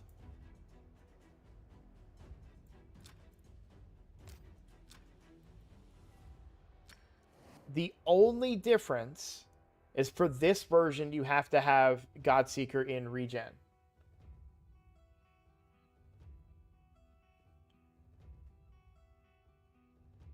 You never do anything with the presets. I would highly recommend that you reconsider that mentality. I'm not so if somebody wants to tell Freak in chat that over on Twitch that I'm not leaving and I'm just man, I'll do it. I'll do it. He's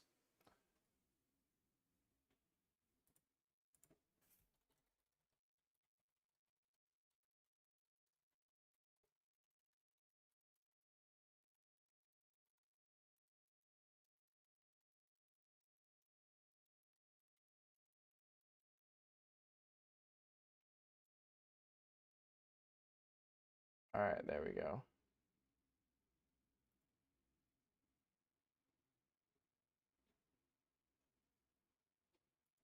Okay.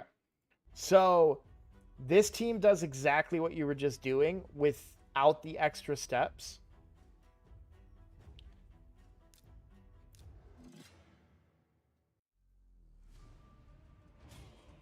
It's not that hard. I'll explain it. I'll work with you on it.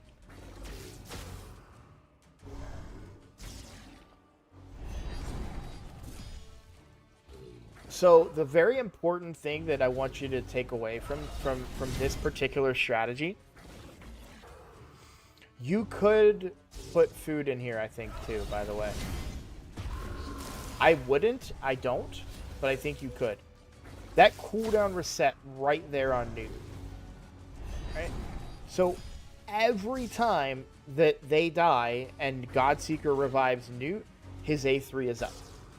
Every time. Now, it's always up in your run, too, because it takes so many turns to go through it all anyways. But Godseeker dies, revives Newt, A3, boom, boom, boom. I want you to keep this team in mind because, now the difference is that Godseeker's in full regen gear, and I'll show you the build on Godseeker in a second. But if for some reason, because your team is very well speed tuned on that Sand Devil team, but what if you need a faster Pythion or a slower Acrizia? I don't know. I'm just making stuff up here. But if you needed to change their speeds and you break that speed tune, that could be annoying, right? Here, I have 2 champions and that's it. And the rest of those, the other 3 champions that you have in that run are available to be whatever speed they want to be for whatever content you want to do. And the result is the same. The speed is the same, right? We're at the exact same speed. Yours was actually faster, 1:45. Mine's almost 2 minutes here. So you, again, great, well-built team. It's Godseeker team with extra steps, but there's nothing wrong with that. And I just wanted to point that out to you, that there is another version of it that works really, really well and doesn't tie up champion speeds. And that's a pet peeve of mine, right? I get frustrated when I have to have champions that are at a specific speed, and then I try to upgrade them. Oh man, I'm too slow against Dark Fae. Let me boost up my Newt speed.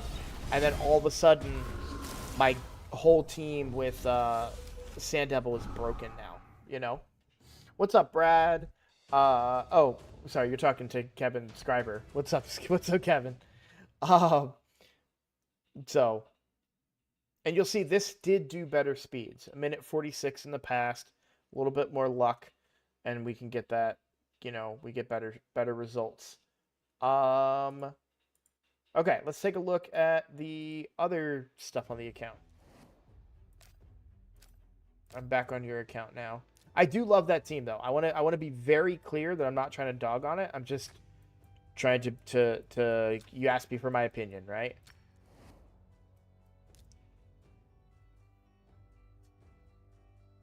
Interesting. So, also, if we're let me kind of show you how to set them right, since you said that we don't know. So, by the way, this is the team that I use for Phantom Shogun's Grove. So my team's a little bit faster. This again, why do I use this team, right? I use this team on both accounts. So I'm on the main account right now. We'll go dungeons. Nope. Phantom Shogun's Grove. Right? I use the exact same team on both accounts. I'm swapping accounts. You guys can't really see it that well. This is the main account. This is the free-to-play. This is exactly what I'm talking about, right? None of these champions I use. Yeah. Let me in Discord, I'll also do it on the video here. Let me put chat down for a second so we can talk about this. This doesn't hurt my account, right? I don't need to alter the speeds of my Cold Hearts or any of these other champions. They can be this speed for this specific speed tune for the rest of my account. And I don't need to use them anywhere else. But if I had a different 3-turn cleanser like a Mithrala, I may want her to be faster than what this apothecary is. Or I'm sorry, not apothecary, reliquary tender. Right?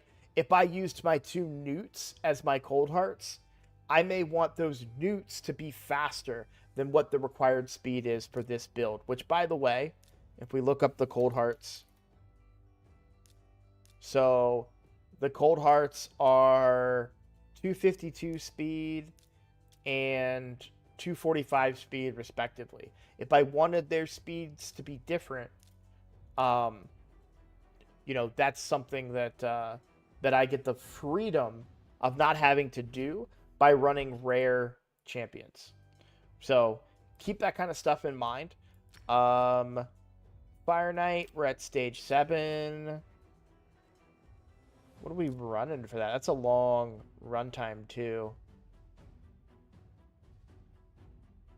Oh, let's talk about team setups real quick. Sorry. I'm getting so distracted. My Godseeker on the free-to-play, this is the free-to-play account. So my Godseeker, 4-piece regen, 2-piece, what's this called? Immortal gear, right? 75k HP, 226 speed. On the main account, because I run the same team on the main account, Godseeker and Newt. So over here, going to be slightly higher. She is +4. And a 5-star blessing. Which, what was it on the... Does she have a 5-star? She has a 4-star on the free-to-play. On the main account, 82,000 HP, 274 speed, and then 5666 defense. So, those are the Godseeker builds. Again, exact same gear. Immortal and regen. Talk about presets. So, for presets, it's pretty easy to understand, right? Let's do... Fire Knight as a great example. So on hard, Fire Knight, stage 10.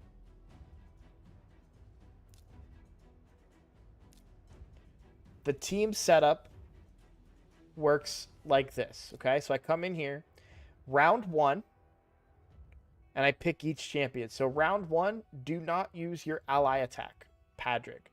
Then I pick Newt, and I say, Newt, don't use your Blessed Bash, and always use Fury of the King whenever it's up. This is your number 1 priority.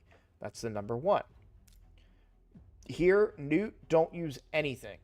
Lady Mikage, which is the love Lady Mikage, right? I want you to immediately metamorph. So this means opener. That's the first ability that she will use. And then stun the wave. On round 2, I say, do not transform back. And whatever you do, don't use the ally attack. And then I say stun the wave whenever it comes off cooldown for wave 2. For wave 3, first priority is to transform back into the spider. And then first priority is to use the ally attack. For Thor, don't use this on the first wave, but use this. Use this on the second wave, but don't use this. And then against the boss, open and prioritize Hammer of Heaven. And then this is my second most. Right? So when we put it into action, and I say, okay, I want to do this.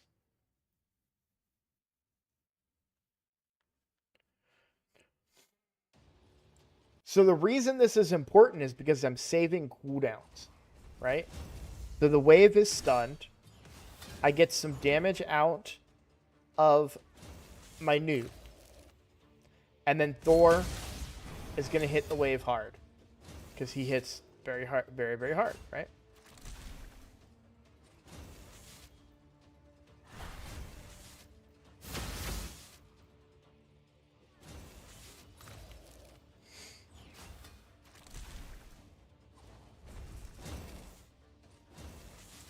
Now, could I go faster with these waves if I used more damage from Thor? I absolutely could, but I'm trying to do it in a way that keeps Thor's cooldowns available to go up against the Fire Knight.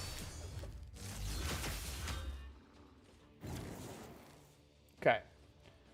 And so watch, she's going to go from Spider. She's going to transform into the base form, and then she'll ally attack, right? Because that's what I told her the preset was to do. And so we took out a big chunk of those. And we still have one more ally attack here. So we're going to do that ally attack. Now, of course, I have 2 newts. That makes this way easier because I'm going to bring down...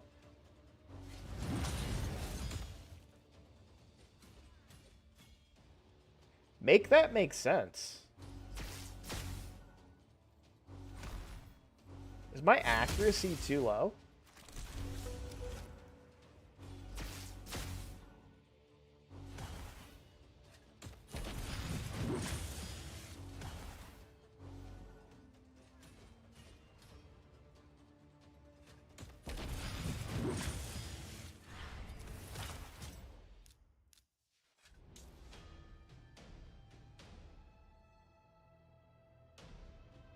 You guys saw that, right? He didn't resist any of it.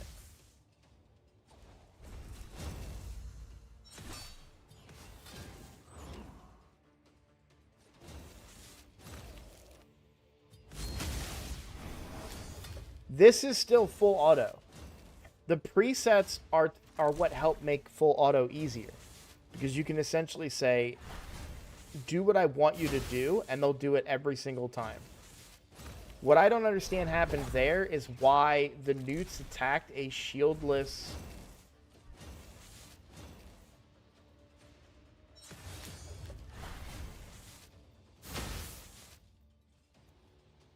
Fire Knight.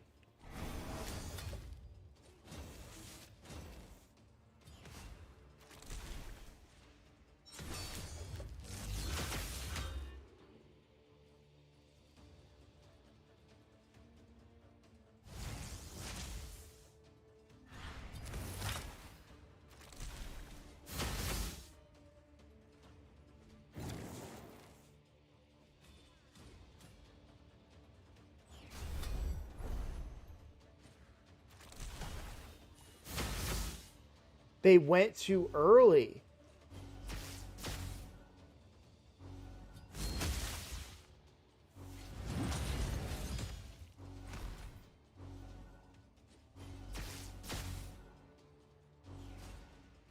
Okay.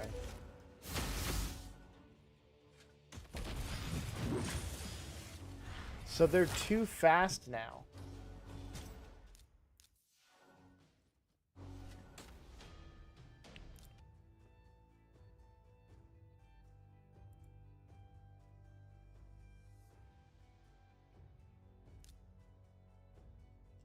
Or not too fast, but their positioning. Yeah.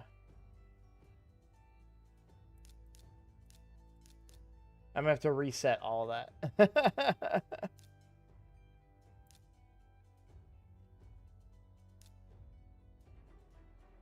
Yeah.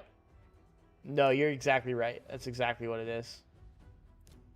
Alright, so Lady Mikage round 1.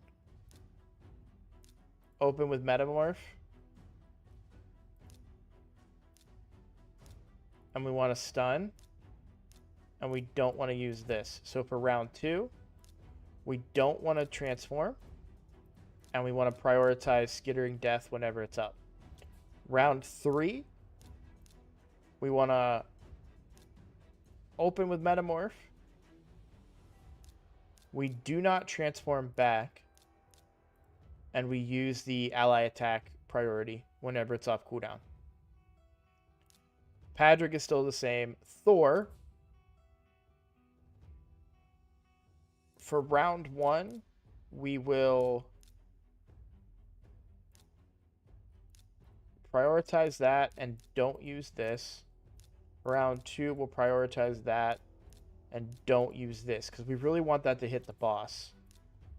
We will prioritize that and that will be second choice. So for the newts on round 1,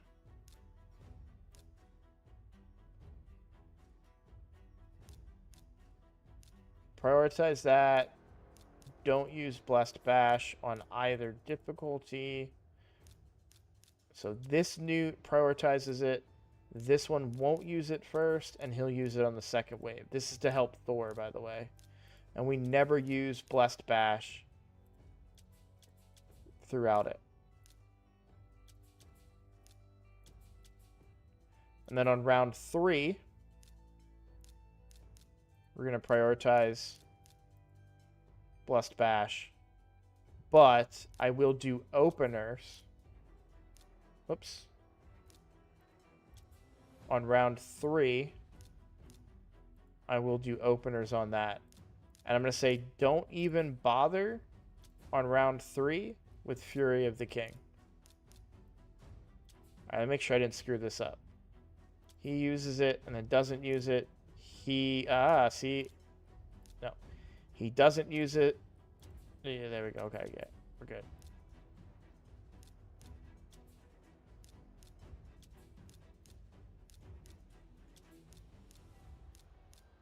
Okay.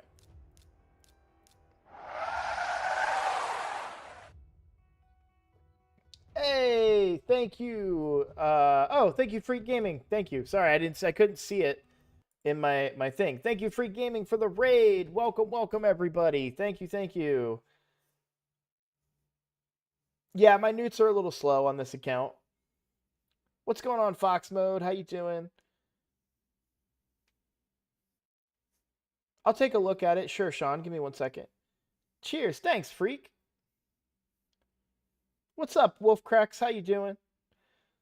Thanks for joining me, guys. I'm sure the title of my stream may be a little confusing, but I am moving in. They're picking up all my stuff tomorrow. Thank you, Sean, for another $2 super chat. I appreciate that. They are picking up my stuff tomorrow, so I'm not going to be able to make content for a couple of weeks, probably about 3 weeks. So, but thank you for the raid. I'm super excited to have you all here. I'm just kind of teaching. Oh, let me save this. We're kind of troubleshooting my Fire Knight team here a little bit. Thank you, Wolfcracks. I appreciate that. Let me put chat back up for you guys too, because mostly we've been streaming on. We get more activity on the YouTube side of things today, so we'll get chat up on the screen for you.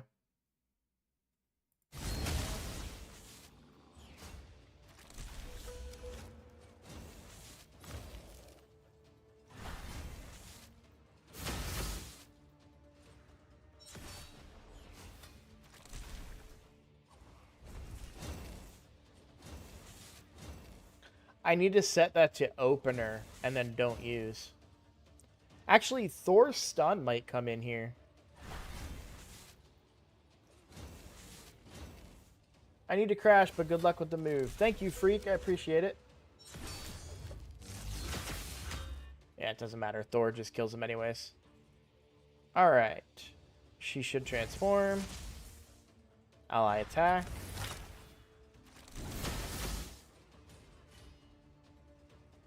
We'll get the newt to A1, right? Because I told him to open with it. And then we get the other ally attack here. There we go. There's the turn meter reduction we want to see. And now we come back in with more A1s because we told them to open with those. Dang. I need to increase Thor's accuracy by a large amount.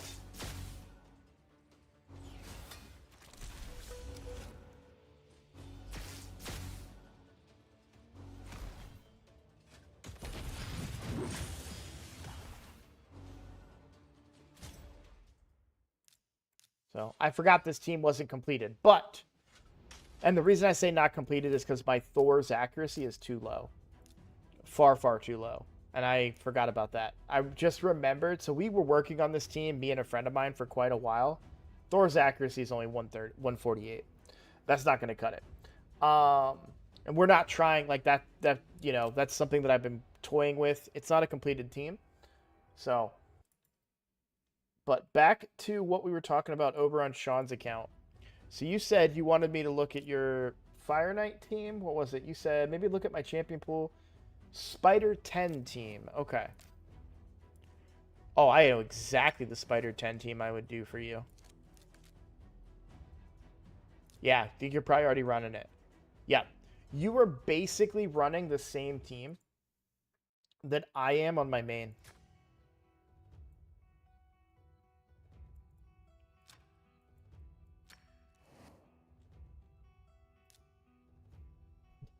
Except I'm using a different Hexer, and then now I'm using Thor. I don't know what role the Venomage serves, and I would be interested to find out why you're doing the Venomage. But the rest of it makes sense. So I'll show you how my team works real quick, and then we'll do. No, let's look at your team. Let's look at your team. Is there another burn activator on that account? I personally don't think that burns are necessary if you have champions built the right way, but we'll go ahead and run this team. Like, I know everyone wants to use burns on Spider hard, and it works great. I don't need to do it, though. Oh, your timings are a little off there.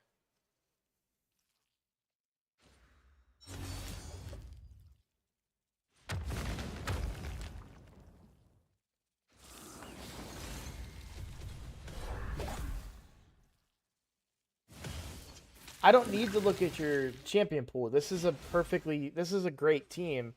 It's flawed though, and I can fix it. With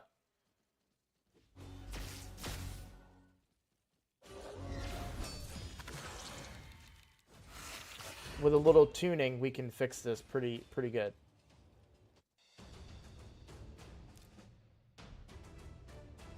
I would probably sell this, but I'll keep that. I mean, it works, so you don't really need to fix it, but let me show you the way that mine works.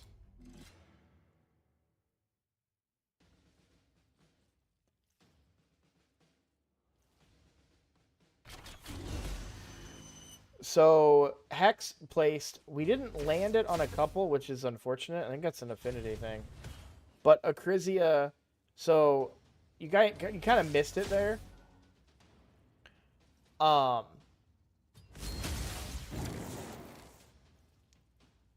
Hex goes out, and then Newt does the A3 to the main boss, and all that damage kills the Spiderlings.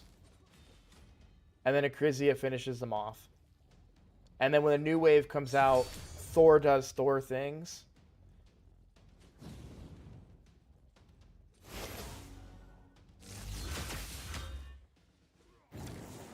And there you go.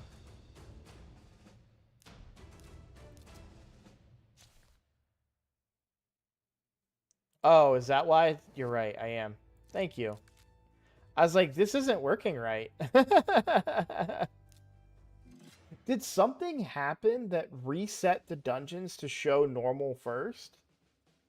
Like, I don't know. I've never gone back to do normal, and I don't know why everything is showing normal for me. All right, so there we go. See it?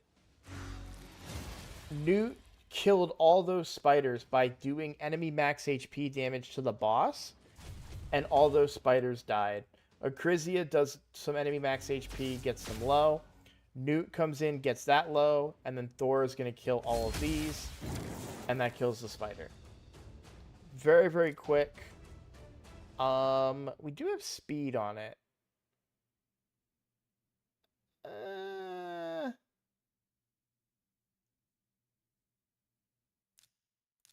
I'm going to sell it.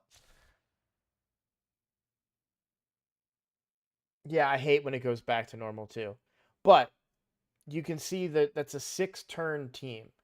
And that's because I have presets, right? And that's what we're talking about here. So, yeah.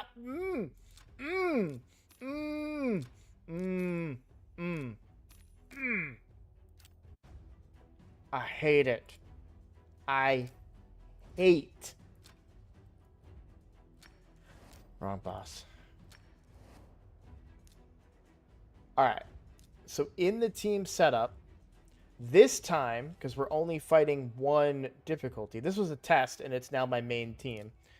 Round 1 is the only thing that we're concerned with. Shut up, Skydoodle. I'll show you, Peckham. Give me 1 second, okay? I mean, we're kind of doing a mini takeover right now. I'm just kidding, Skydoodle, by the way. You know I love you. All right. So Archer prioritizes the rapid shot. Spinning shot really doesn't matter. So my fast newt, my 261 speed newt, Blessed Bash is the priority, right? Same thing with this newt, but he's slower, so he'll do it later.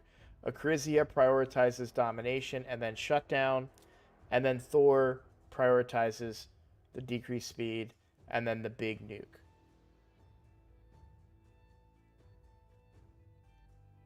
Yeah, Nick already gave you the answer, Peckham, but I'll show it to you. Oh, I hate that I went to click something in the game and it took me out of the dungeon to the main screen because I completed a forge pass or a passive event. Yeah. So like this part of the screen, I went to click team setup, but that thing popped up, that like oval, like right here, and took me out all the way to the main screen. And that's why I got so upset.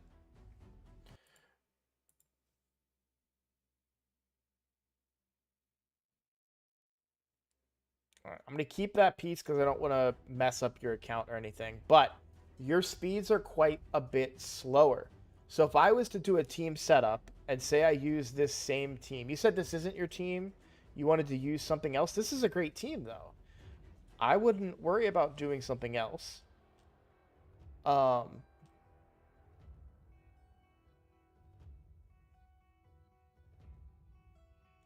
I don't want to mess with any of your teams that you do have. But if it was me,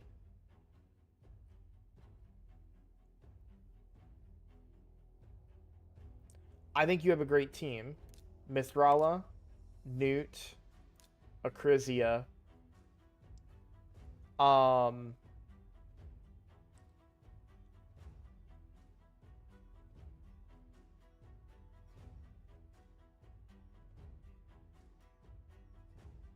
Odin would work good there too.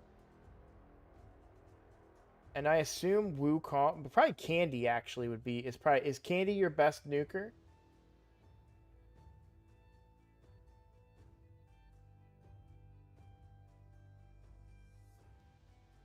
I wonder if you need Arbiter to get the speeds right. Because you have to take a hit right now with the way it works. With the way your team is currently set up. Odin is your best single target. Who's your best AoE nuker?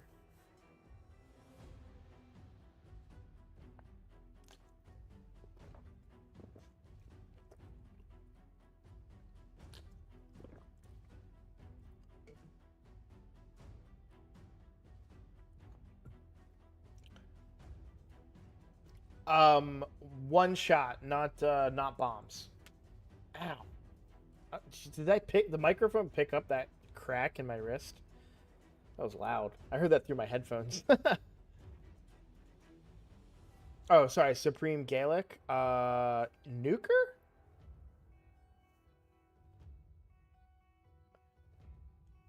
I don't think you need a burner. I really don't think you need a burner. If you really want one, we could put in a burner.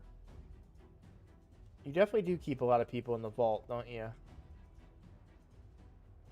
I can't even look them. There we go.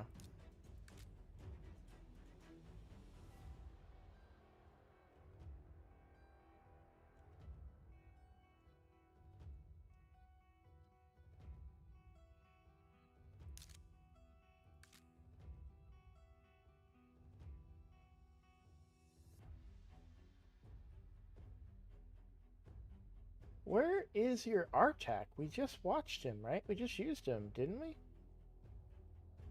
Am I blind, guys? Oh, maybe it was Supreme Gaelic. and not Artak. There's Artak. Okay.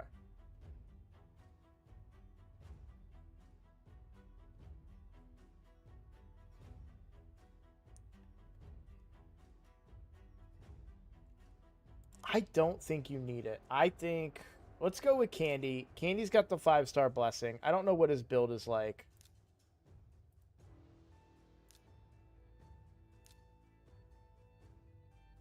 Yeah, I bet you. Oh, his. What is his damage base? Is his attack based? Kind of low attack. I want to prove to you that you can do it with a nuker. There we go. Now we're talking. Wukong. Built great.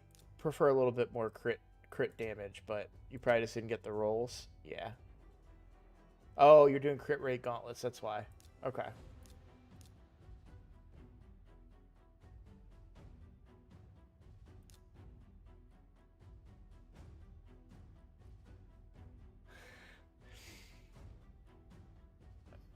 Here's the thing. I get why you want to run the HP burn comp. You don't need it though. Like I clearly showed you stage 10.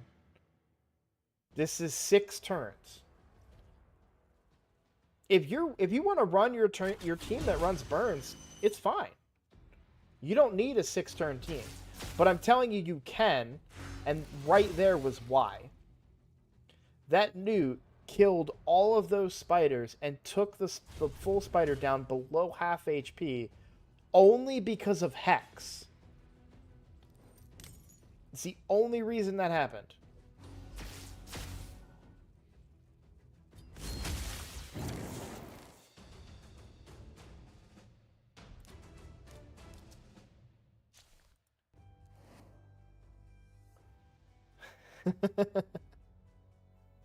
That's what I'm trying to show you is an option for your roster. Right? So if I was making a team, I'm not trying to build you what you want. I'm trying to say if I was to build a team, we'll use Wukong. Because he's definitely your better nuker.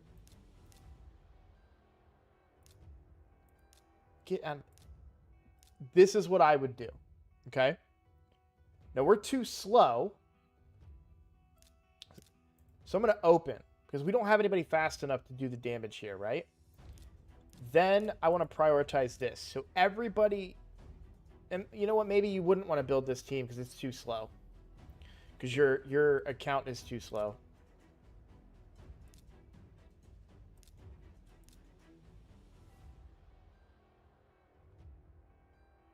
Yeah, I would stick with your team, man. But this is the team that I would build, but you would need to be a lot faster. Because what's going to happen, or what we saw happen, is that when Mithrala put the Hex out, nobody then took a turn. Because your Mithrala is 245 speed, and nobody else other than Odin... Oh, you know what? It would work with Odin. No, Odin would go first, so it won't work with Odin either. I don't think what I'm trying to do would work with Wukong. You could reverse it. What if we did it backwards? Okay, so what if we did it backwards? So what if we do open with this?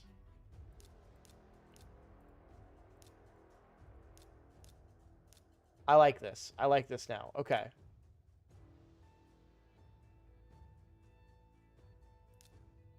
And let's say we do this first and do this second. It doesn't matter for Acrisia. And then for Wukong, we're going to open with that one. I would prefer to open with Staff of Wonder because it hits harder. However, let's see if you've got the makings for this to work. All right. So I'm going to slow it down. So Odin's going to decrease defense, which will make Wukong hit harder here. Yeah, not enough. He doesn't have the damage. All right. So, well, I'll let the run play out. Yeah. So I'm going before that happens on my team, right? So if we look at my team, and again, I'm just giving you ideas for builds. I'm not trying to convince you that you don't have to use a burner. Everyone loves to use burners on Spider 10, Spider Hard. Totally fine strategy. I'm not trying to poop on it. I'm simply saying that you have a faster, better option. And I'll slow this down so you can kind of see what it does, okay? So Hex is going to go out first. Right? Everyone's under Hex. Okay? So now Newt is going to A3 the boss and kill all of these spiders. Reminder, when the spiders die, the boss takes more damage. We can keep it on 2 times, and I'll just pause it. So now he only did damage with 2 spiders, which lowers his damage, and then we get to go back to work. Acrizia just does Acrizia things. It doesn't matter. My second Newt comes in and hits the boss hard there. And then Thor kills the spiders, which the killing spiders kills the main spider, right? So it's pretty simple. It's a 6-turn team. Could it be a 5-turn team?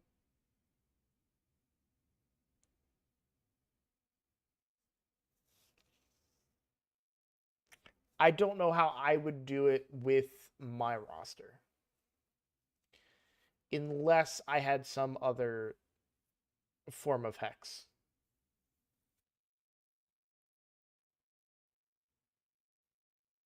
Or maybe my Thor was a little faster.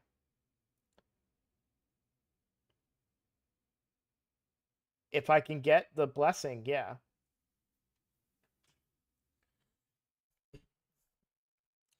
What I would say about the nukers on your account, I don't know how old your account is, Sean, but something to consider with when you're building your nukers, you're still using crit rate gloves. Your account is beyond that. This is something I see a lot of players do. It's okay if you're running crit rate gloves if you're getting crit damage out of the other pieces, like a large amount. But let's just compare real quick your Sun Wukong and mine. And so your Sun Wukong is in 4-piece Savage, rocking 5-star crit rate gloves, attack percent chest. Your total stats, I'll go ahead and minimize the chat here for you to see. Tons of attack.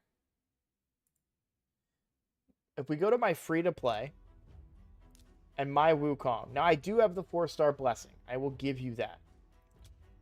But these crit damage gloves, 80% out the jump.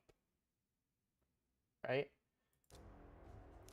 And so if I go to the full stats, 5,600 attack, 276% crit damage. You have a little bit more attack than me, but a lot less crit damage. And yes, 38% is coming from that blessing, but I'm also giving myself 165% to your 99%. So it's not just the blessing, right? The blessing makes a big difference, but it's not just that.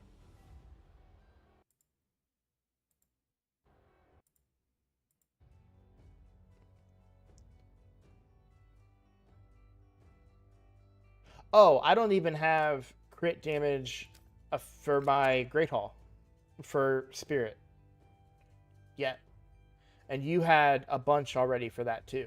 So you're leaving a lot of crit damage on the floor with your builds. And I would further point out real quick on the Wukong. Notice that I don't have a set here. Because these are my, I call them, it's a term from World of Warcraft, stat stick. So usually like people would keep gear sometimes that just gives really good stats. It may not be like a really good piece by itself, but it might give you a really good stat that you need. So sometimes people would keep those as a stat stick, right? That's what I'm doing with these pieces, right? Attack percent chest with a triple crit rate and crit damage and speed. That is a beautiful piece. Only thing I would like more is accuracy instead of defense. This piece, crit damage, ignore the boosts, right? Speed, attack percent, rolled twice, crit rate.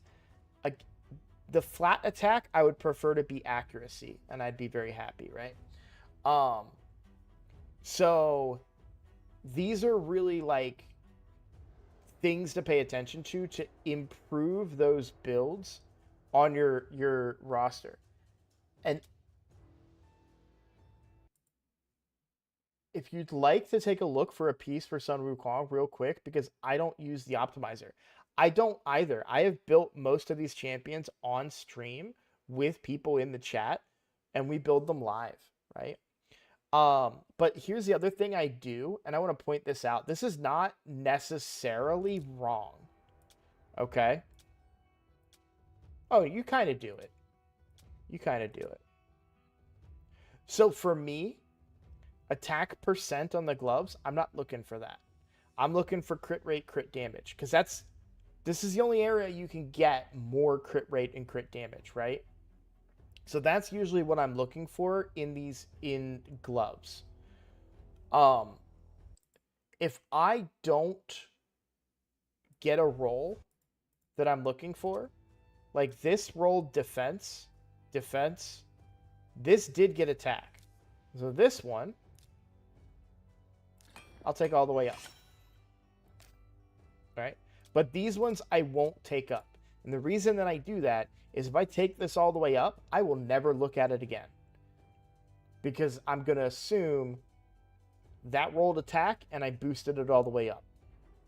And so just keep that in mind, because there was some gear that I found that had like a bad roll on it for the Ascension, and you leveled it all the way up on your account. Or you put 3 stars into it, you know, or 2 stars into it. So it's not a dig, not a knock. It's just this is a strategy that I use. Just sharing, just communicating. Nothing wrong with doing it your own way. It's just a different way of thinking, which I think is so important in Raid Shadow Legends, is to get multiple ways of thinking. This is a great chest. I'd love to see crit rate on it too, but honestly, this is still a really, really good chest. Don't feel obligated to match it though. You are now, again, you're running these high crit damage stuff, right? Because you're trying to make up for the crit damage you're not getting out of these gloves. Let's see. So we'll go to the fitting room. Let me see if there's a way to build your Wukong here. So crit damage gloves, right? Oh, well, look at that. Right? So what if we use these crit damage gloves? By the way, they're also bringing 12% crit rate with them. Okay? What if we use these gloves? Well, we see the crit damage, but we lose all that crit rate, right? Well, how do I make up for that? Let's try and find something, right? Let's look for substats crit rate. Prioritize the crit rate to high.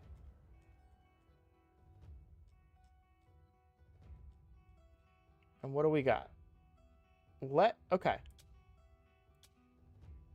Look at this. Look at this. This beautiful piece with double crit rate. Boom. Now our set is still complete. Right?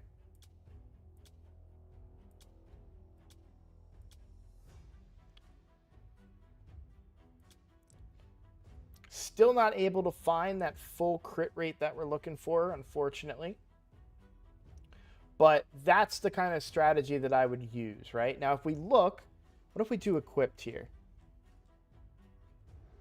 All right, so we've got the highest possible crit rate weapon, right? These boots don't make sense. And then we have the highest possible helmet. And you have the highest possible shields. You do have the best possible crit rate. But we don't have to do this set.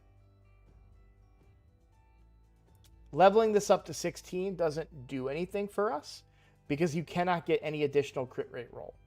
The only thing you could get from it is another substat. So I'm not worried about leveling it to 16 for you. We don't need to do that right this second. But we have our Savage build. We have these crit damage gloves. What if, just for the sake of argument, what if we took something that had attack percent, high substat crit rate, and let's see if we have anything that matches. Now that would get us not close enough. Yeah, not even remotely close. So there is no piece with this set that gets us what we want. But these gloves, I want to keep these gloves. But this chest is expendable. So we take off the set filter. Oh, well, what about this? 23% crit rate and crit damage? Well, now we're talking, right? And this build can get better because you can level this up, right? You can get this all the way up to 6 stars to get more attack out of it. If you told me to upgrade this, I'll take it to 16 for you. And we got HP. Would love to get attack there, but we got HP. That's fine, right? But you're a little bit slower. But we also have 6% of wiggle room here. So what about this? If we go here, right, we lose a little bit of crit damage. That one goes down too far. So if it was me, I probably keep this chest piece. Because if we go to this one, it ends up being less overall attack by only 31, but still.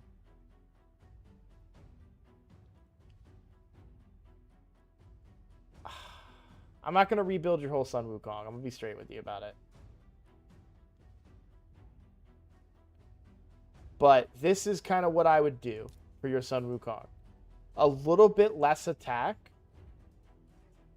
but a lot more crit damage because you go up to that 245%. You are slower, but I think overall getting a really big boost in the kit. And I'll save this as a preset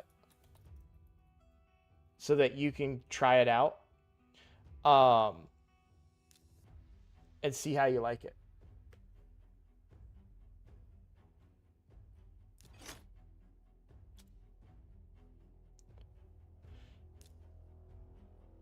But I personally, and again, this is just my personal style of play, I tend to go a little bit slower on my speeds, right? But they're going to hit that much harder. So if we look at my Thor, 209 speed, right? You're going 250 speed, you know, those big speeds. That's totally fine. When Peckham brought a great point up about speeds, that you might be using them in Hydra, and I know you said that you do a lot more live arena than me, so that's another extremely valid point, right? I don't do the live arena. But this is where my speed is. 325. What are we looking at for your Arbiter? 279, right? We don't have Armands on this account. Look, live arena is going on right now. What if I do a live arena on the free to play?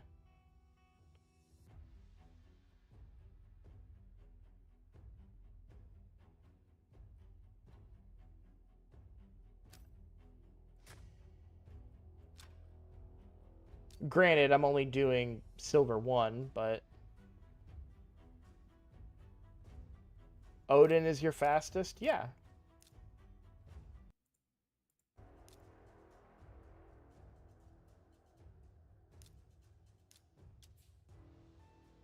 but still only 283 speed. And you're doing live arena. Are you gold? Yeah.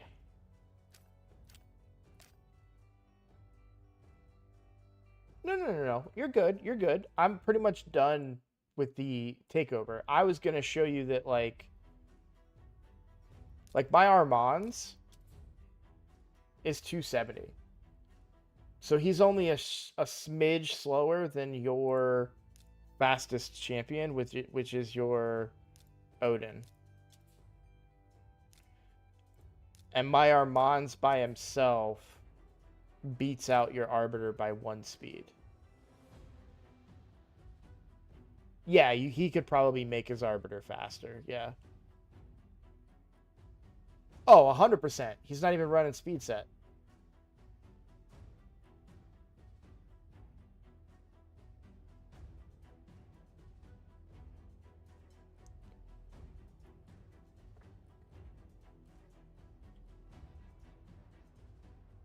Peckham, Sun Wukong is great at a lot of things, right? For an account that is a little like, and also like I would call out your Brodos build here too. This is around the speed that I would have on my Brodos, but there's no ignore defense gear in here. You do go second teams for live arena. That's fair. Again, you're a better expert than me on live arena. I mean, you can just point out plain and simple when it comes to live arena, you've got me trumped on both of my accounts. Even my main account, right? Now, do I do live arena? No. So, you've got me beat. I'm not going to pretend to tell you that I know PvP better than you. I don't. I do not.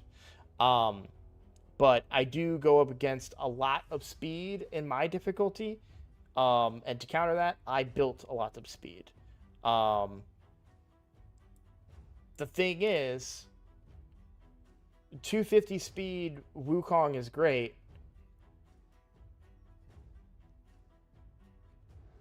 But if he's not killing anybody, it's like if a tree falls in the woods.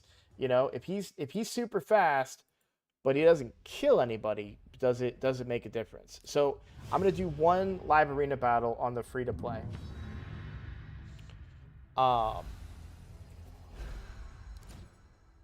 No clue what we're gonna end up against here, but we'll try this out.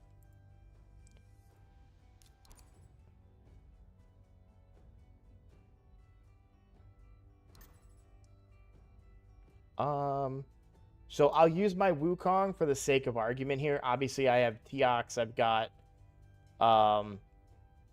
Georgid. You know, we've got all kinds of different stuff on this account, but for the sake of argument, we'll go with that. And we'll drop Arbiter here now.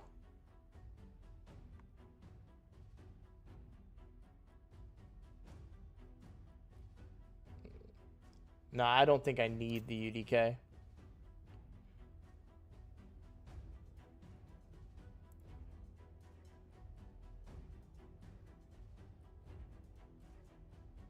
If I'm not careful, they can ban the Wukong. So we'll put Thor in there.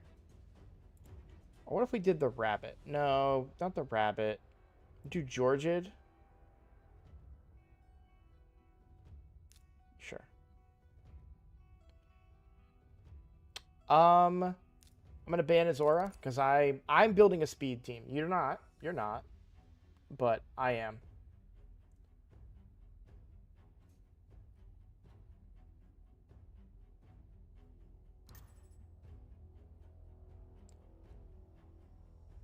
Interesting.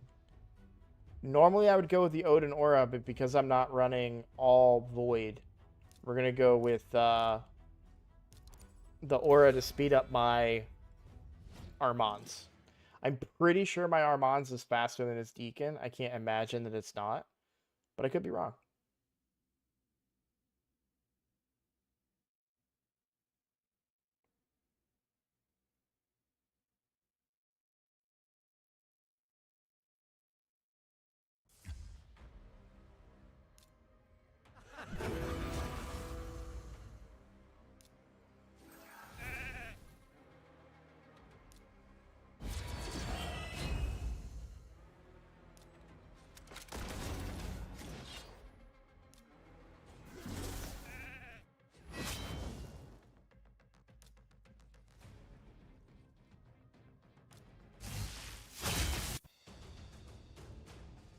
Easy peasy.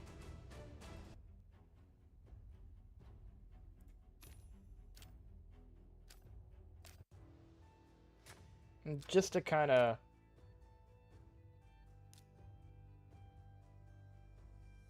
find like a slightly tankier team. So this is my normal team right here.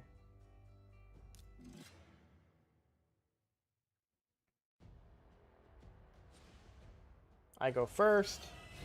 I stun. Don't even need Armands. I kill.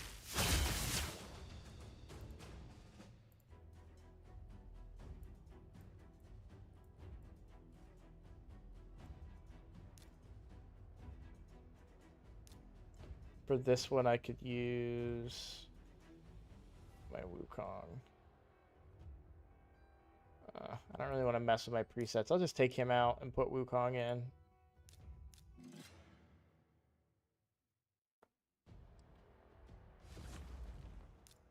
So, I go first.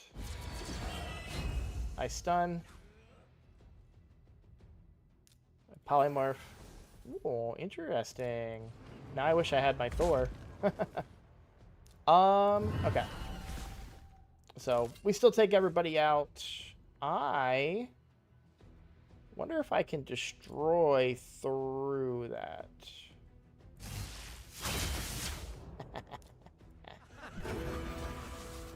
I love you, Odin. By the way, that's not what I expected to happen there, but I'm glad that it did.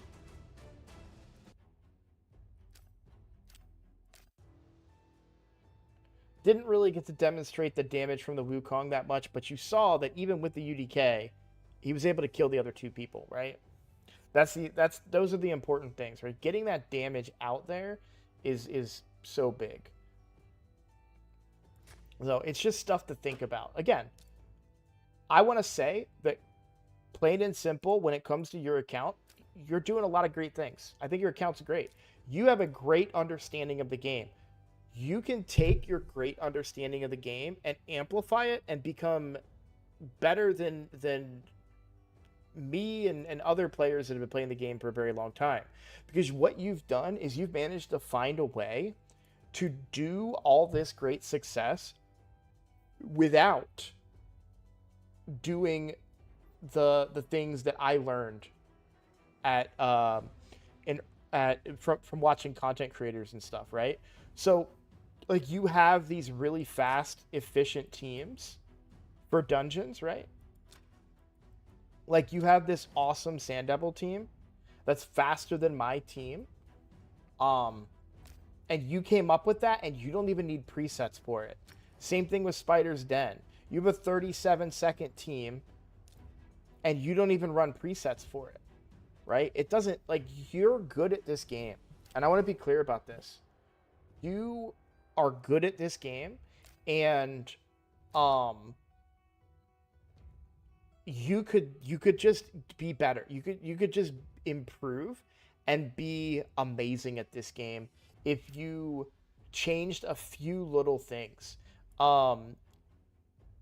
But you know what you're doing, and that's the most important part. So many times I do takeovers and people have, you know, HP percent boots, or they have flat stats in their bottom 3 gear and stuff like that, right? You're not making any of the big mistakes. You're prioritizing the right stuff. You have good speeds. You have good, like, I really like what you're doing. Also, you mentioned the Ultimate Death Knight Sun Wukong cheese. If you're going to run that cheese, you need to run a Wukong that can one-shot, right? So you would be better off getting a harder hitting Wukong than the one that you currently have built. The attack is nice, but I would like to see you could definitely get more crit damage out of your team here, for sure. I'm fully convinced of that.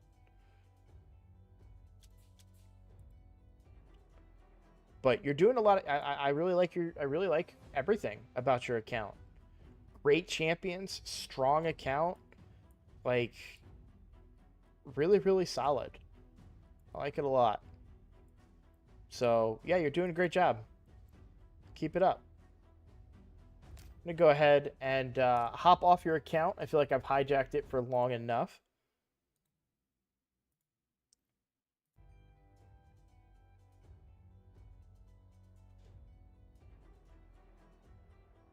Yeah. Percent boots are fine once you get the speeds. I agree with that. I'm talking players that are newer to the game, right? So usually when I do an account takeover and they have HP percent boots or attack percent boots or flat attack boots or something like that, and they're at like 120 speed. You know what I'm saying? Like that's the thing. Usually when I do account takeovers, I have to set a rule and I have to be like, hey, from now on, you don't use boots that are not speed. And then one day, you can. And that's basically what I tell them. I think on my main account, I maybe have a few champions that I've switched out of speed boots. I know Staltus, but he's not actually built. He's just built for like Faction Wars. And I just stripped my Trunda. Is she in defense boots? No, she's in speed boots. Yeah. My Harima is my pride and joy right now, and I just got the 5-star blessing on her last night. I'm super excited about it. So my Harima is 227 speed, 103% crit rate, and then 344% crit damage. Yeah, no problem, Sean. Happy to look at it. Next time, you have to be a member. Don't care how much you donate. I'm feeling nice tonight, but that's the thing I'm going to stick on. People have to be members for me to look, or subscribed on Twitch for me to take a look at their account. But it's a special night. We're having fun. We're just doing some casual stuff. So you caught me in a good mood.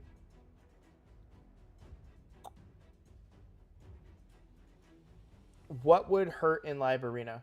Oh, this Harima would hurt in Live Arena? Yeah. Yeah, she's my pride. The only thing that I need to get on her is Stone Skin.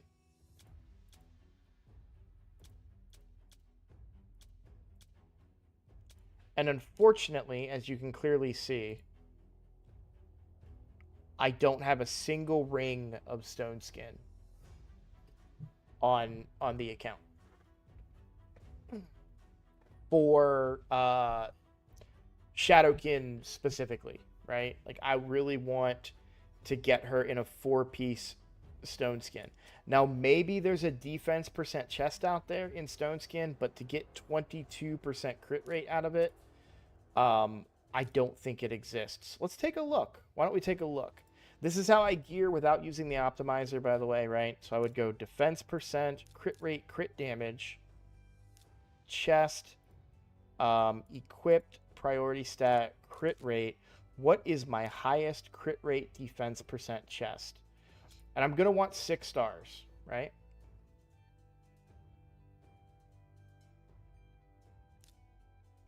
Oh, Harima's isn't showing up because it doesn't have crit damage. Yep.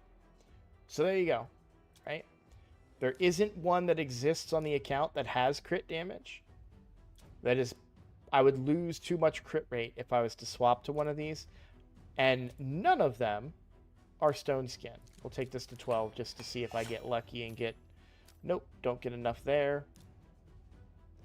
If I do just crit rate and I'm looking for Stone Skin, the one I just rolled is the only one that comes close. So, unfortunately, what if there's a better helmet? Maybe there's a better helmet. We can always take a look for that, right?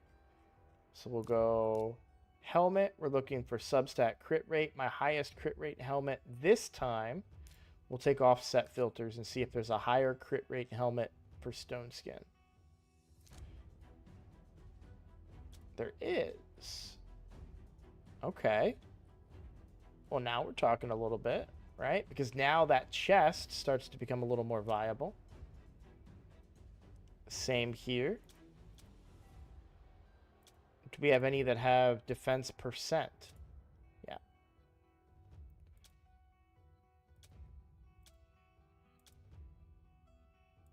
So I'm not going to take these 2 pieces. This piece is potentially viable, but I lose 23% crit damage. I don't think it's worth the the sacrifice, right?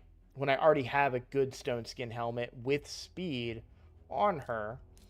So I just need to find stone skin accessories is what it boils down to.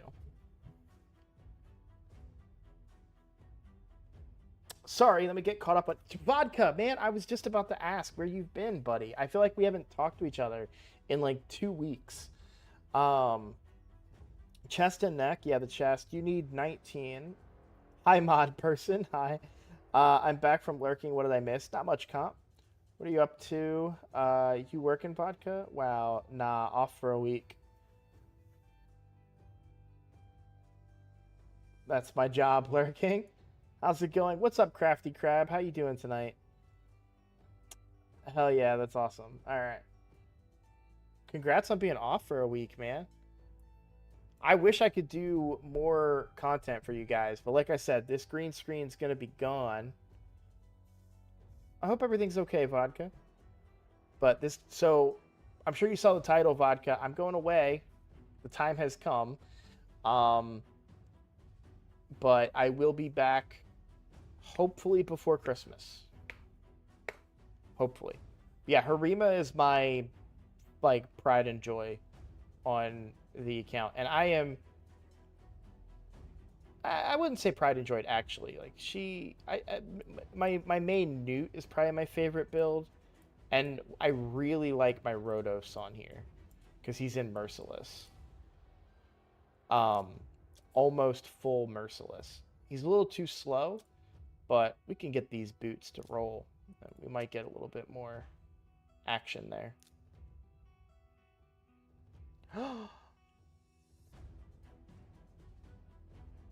I'm sorry to hear that. Look, you know the door is always open, but I think you and I both know that you're not going to be happy with mine. But the door is always open there, pal.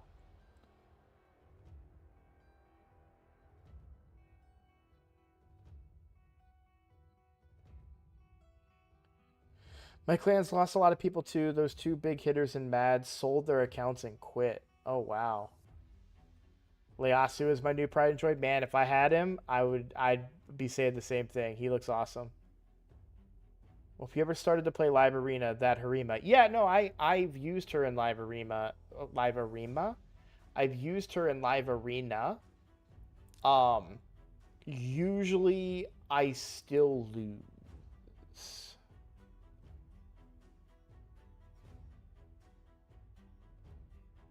That sucks, Crafty. I'm sorry to hear that. We're losing some people right now too. It's not for the same reasons as you all. It's not people mad at the game. The people we've been losing are having real life stuff happen right now.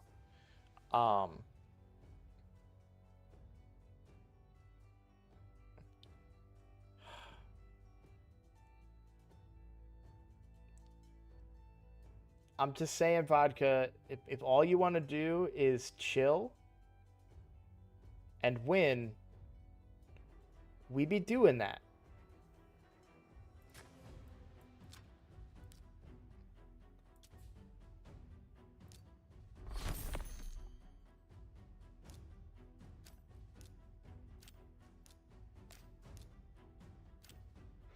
Ooh, nice.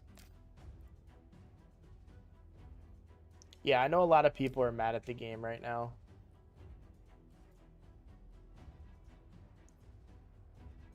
My buddy pulled Leasu and still quit the next day. Never even got to see him built. Ouch. It makes me sad to hear a lot of people are quitting right now. Do you think that this is starting to show up on their rate? So here's some like speculative stuff, right? This came out of nowhere. They didn't tease this. They didn't prep this. They didn't announce any of this. Just I woke up this morning and all of a sudden we had two new champions in the game that are affiliated with a major company, IP.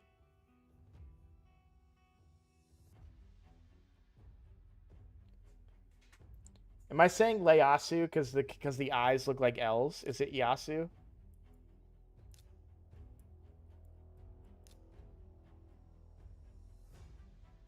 Bro, I get that that's an I. It looks like an L. All right.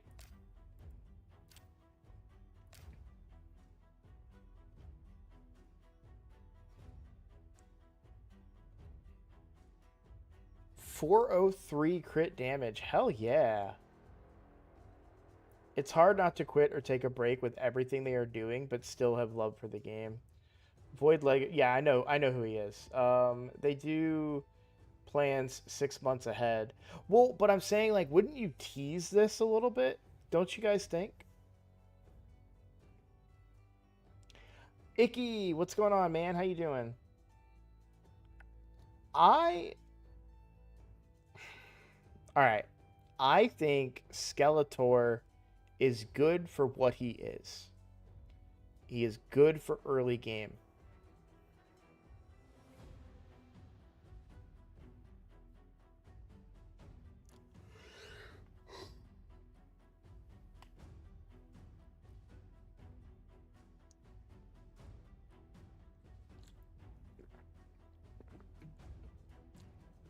And that's who he's meant to be for.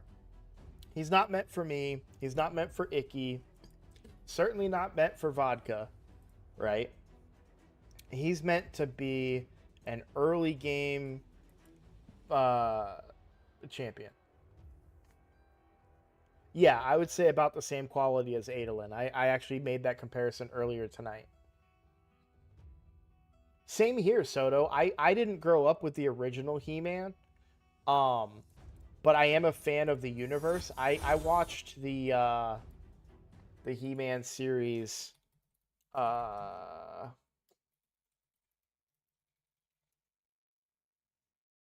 the 2002 series.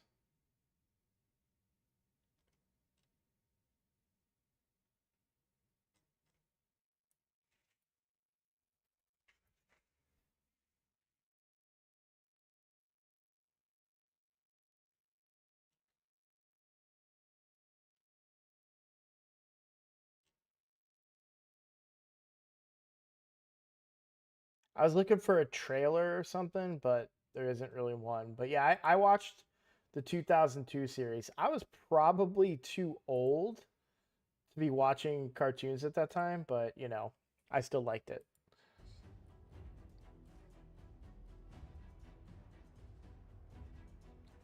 Yeah, I did watch the He-Man movie. So I never like my brother collected the toys and I played with them when he got too old to like them, but I didn't know what the property was because I never watched the original show. And then when they did the remake in 2002, I fell in love with it. I thought it was great. I watched it every day. I think it was on Toonami, maybe not. But then um I found the movie on HBO. Like I was just channel surfing and it happened to be on HBO and I was like, is this He-Man? Like it was really funny. Um I'm good. All I'm saying is there is no world on any account I would ever build Skeletor, not even on a new account. Can I try to convince you real quick?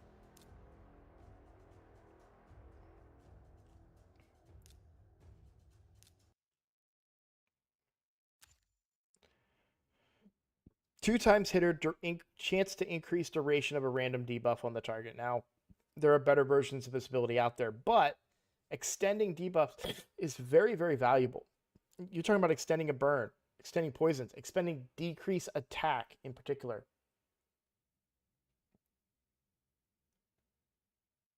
I don't think that'll ever happen, Peckham. They have their own game, so they would never do that.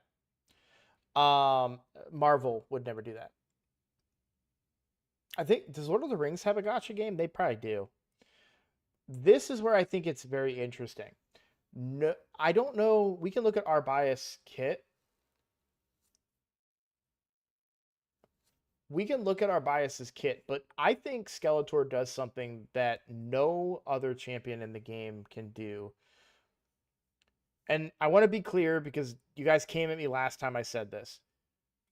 Yes, you can get petrification from Mithrala, but it's random.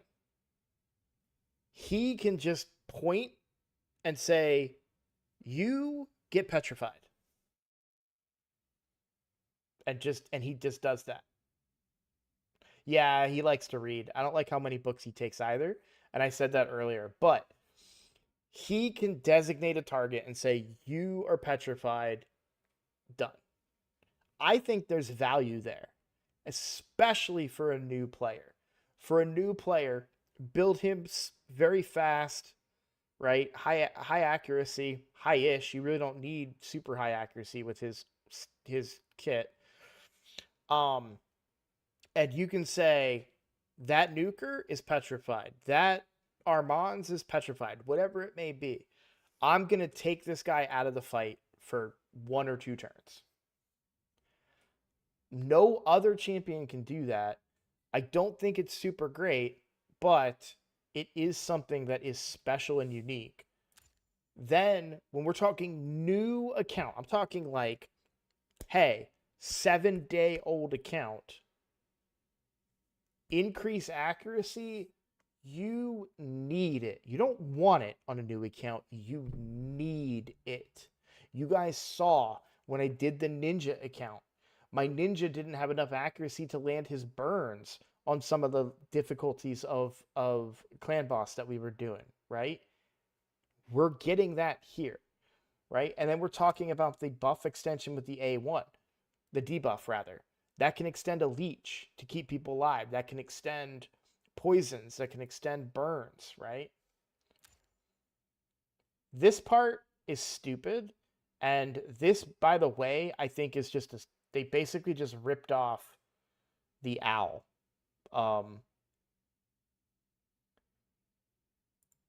If we look at the owl real quick, steals block buffs, right?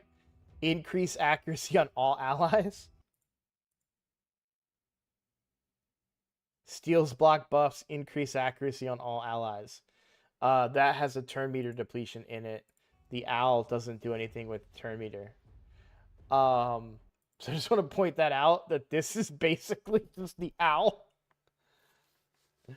And then the passive, that decreased resistance is actually going to be pretty handy for lower level accounts, right? Because not only am I getting the increased accuracy that I so desperately need on a brand new account, but then I'm also getting the decreased resistance on the target potentially.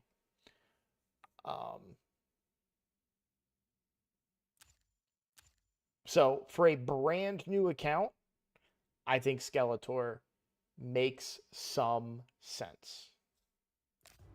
But my main account, nah, Instant Vault. Skydoodle. Lord of the Rings collab, I would love that. I don't know if they have their own gacha game. But Marvel has their own gacha game. They have Strike Force, it's called.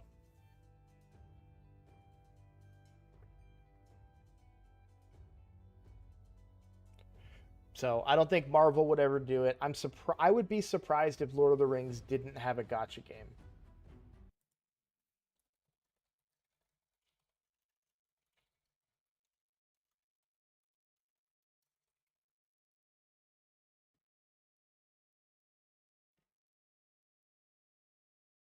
They had passed Lord of the Rings Heroes of Middle Earth is what it was called, apparently. By the way, this is a very quick Google search, and I'm only looking at headlines, so I could be completely wrong. But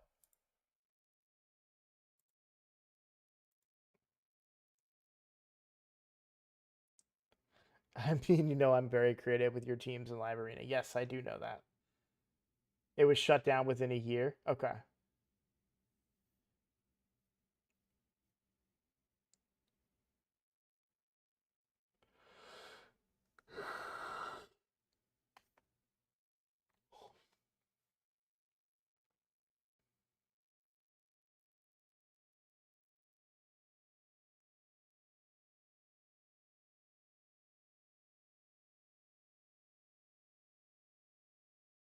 Good point, Icky. I didn't think about that.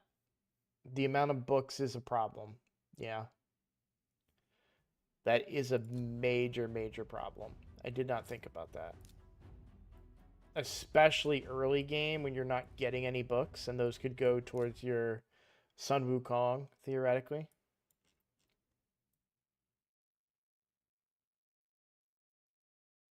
I don't like the design of him either.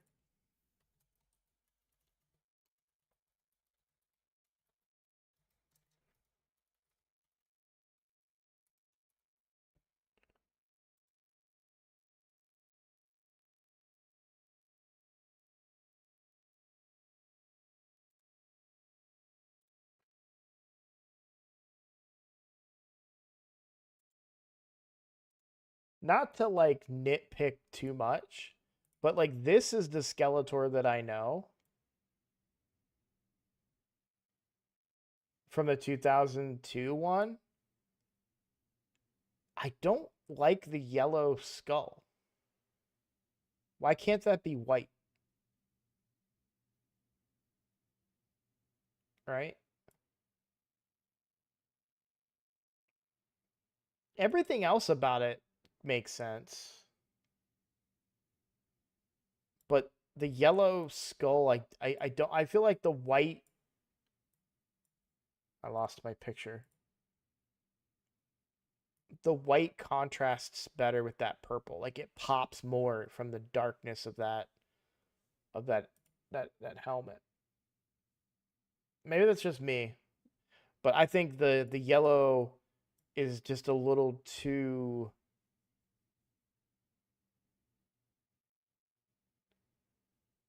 not. I don't know how else to put it. Like I just feel like it could be better. I like the He-Man though.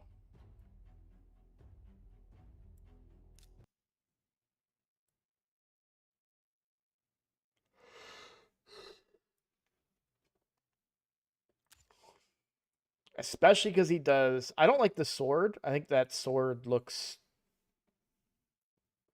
Granted, we're dealing with an 80s character, but I love that he does that. I like that he has this special animation.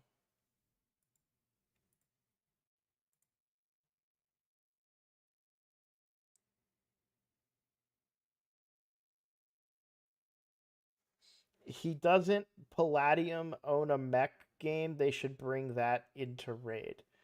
They do own a mech game, but I don't think they would. It doesn't make sense to combine them.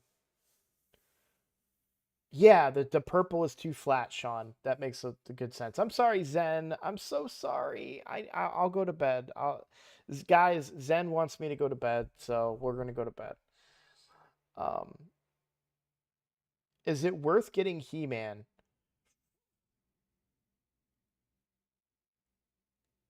I want to be clear about this. So I don't know. I haven't tested him. I will be getting him on the main account because I just told you guys I loved He-Man, right? When I was a teenager and I watched the 2002 version of He-Man. So I'm going to get him. Same reason I got Xena. I actually really like the collabs that they've done in those regards. But I've been told in my chat, I have not watched the videos, I have not tested it myself. I have been told this does not hit as hard as you would want it to hit. But I think on paper, his kit looks so good. We'll do one more review of the kit. I'll try not to yawn too much, Zen. And then I will actually be going to bed. Because it is about 1 o'clock my time. So, um,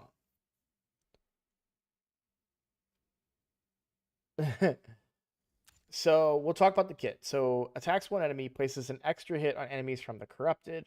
Also fills this champion's turn meter by 10%. Filled it by an additional 2% for each buff. But based on attack and HP. Right? I like that a lot. I think that's really, really good.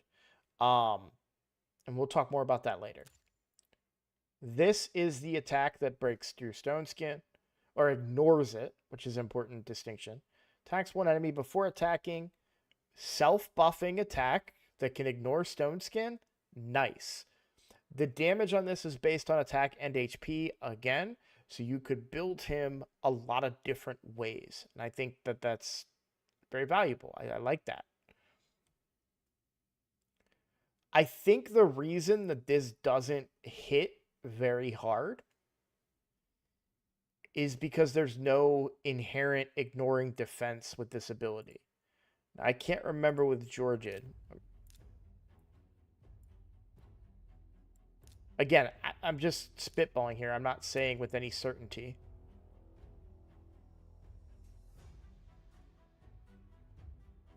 All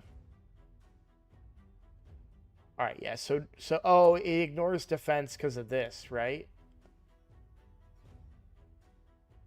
Yeah. So he inherently ignores 50% of defense. If he procs, he has a 50% chance to inherently ignore defense. So this can ignore defense, where He-Man does not do that, right?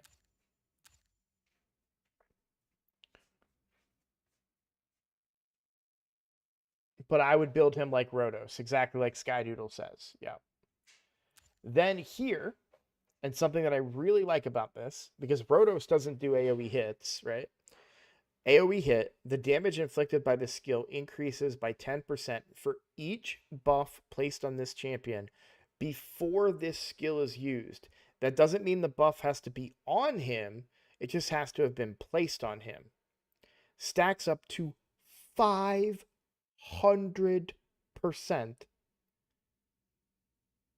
resets after this skill is used. I think there might be some really big viability for Hydra here.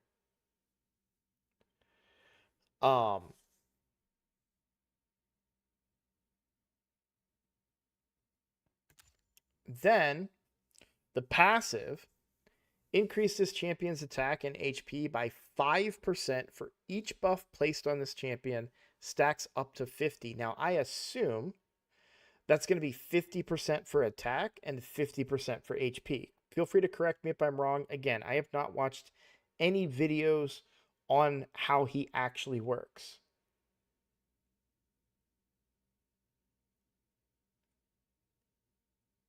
Well, we'll talk about that in a second, Matt.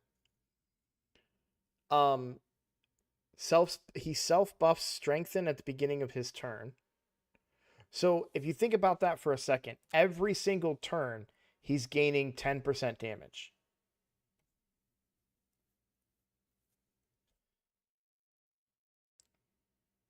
If he had nobody else on the team and he opened with this, that's 10%. Would have been 20% because of the strengthen, right? So first ability, he gives himself strengthen, then he gives himself increased attack. This is now 20% stronger. Then on the turn he goes to use this, he re-ups his strengthen. So now it's 30% stronger. And that's if there are no other buffs of any kind or anything along those lines. Am I saying that you're going to consistently get up to 500%? No. But if you have really fast champions that are boosting after he uses this once, before 2 whole turns, so it's 2 strengthens, maybe an increased attack in there, and then all the other buffs that would have been given and replaced throughout his kit. I mean, they put this in here for a reason. That 500% stack. And yeah, you're going to use it multiple turns. I'm not saying save it up until it's 500%. Use it more turns. But I'm saying the fact that you can get up to 500% is crazy. So I like him. But of course I like He-Man. Also, I don't like the look of the shield.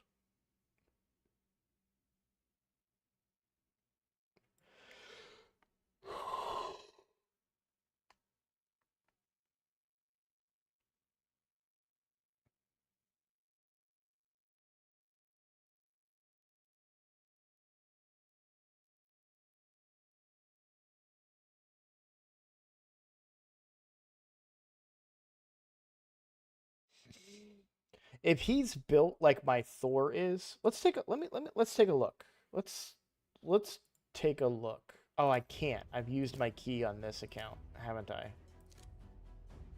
I have.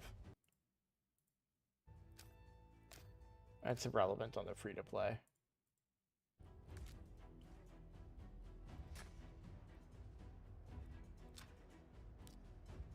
What do I have for a brutal team?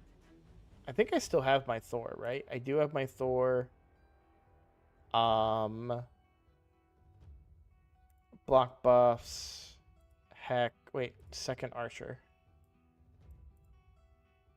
I'm not really building a team here, guys. Just chill with me for a second here. We'll go Duchess. What about Cardial here? Where's he at?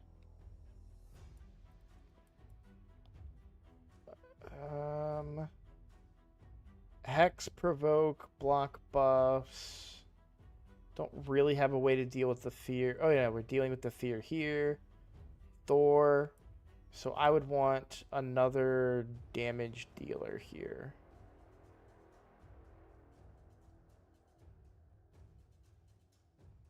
I'm slightly leaning towards Newt, but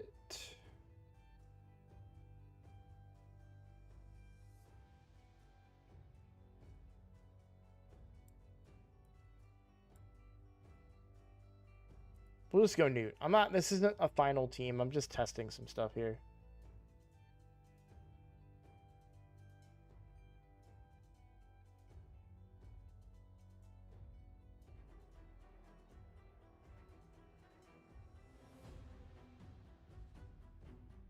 That's a good point, Vodka, too. It definitely piqued my interest. But what I'm trying to see is how many buffs do I get on Thor?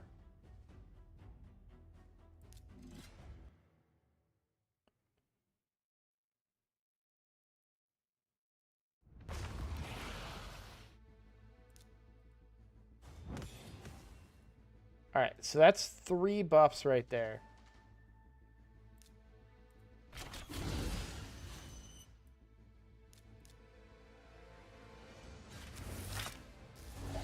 That's 5.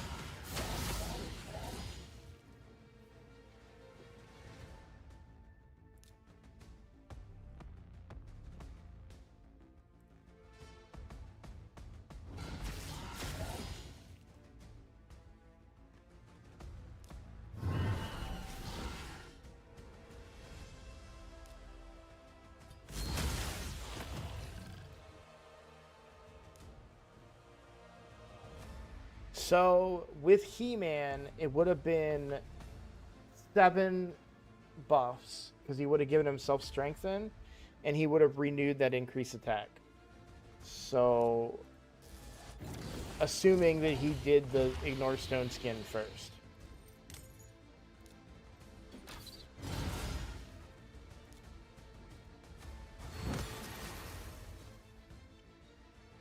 Eight, 9.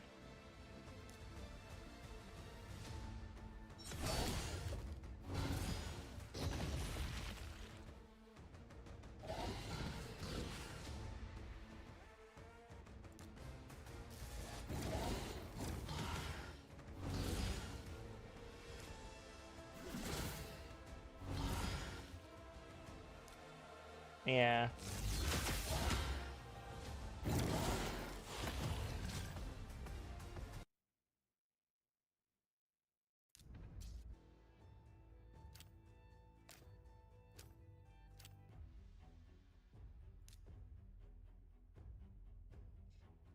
I wonder if there's value to put a blood shield ring on He-Man. Wouldn't you think?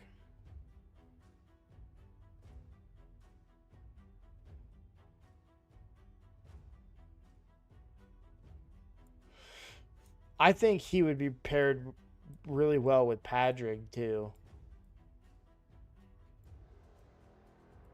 Because how does Padrig's hit read? At the start of this champion's turn, place a buff on each ally for 1 turn. So every turn he's giving...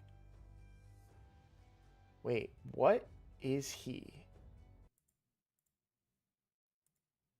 That's an important distinction here. He's attack. Okay. So he would give him increased attack.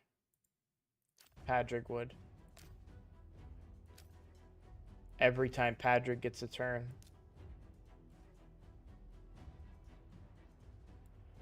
I don't even think it's possible to hit 500%. That's why they did it. That makes sense now. They did the 500% because you could just say, oh, kind of like you could do a version of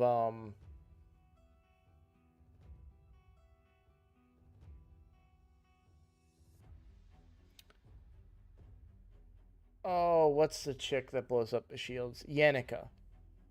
Right? Like that was just a wait. Give them the shield, big hit, right? You could do the same thing with him. Wait. If it was infinite. That's why they did the 500,000. Or 500%.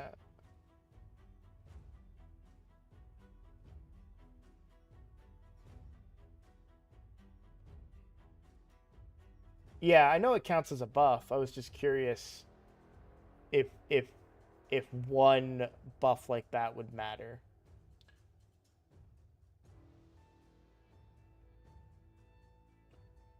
Ooh, does it reset on rounds? Is a good question that you're bringing up, Sammy. You get some one-shot boss action out of it? That'd be pretty cool.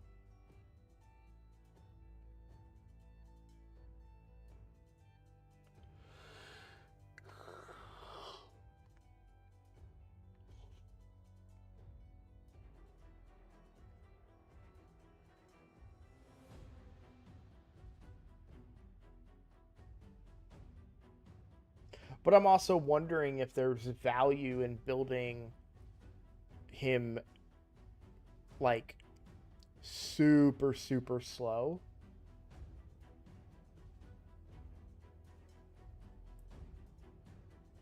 Like that?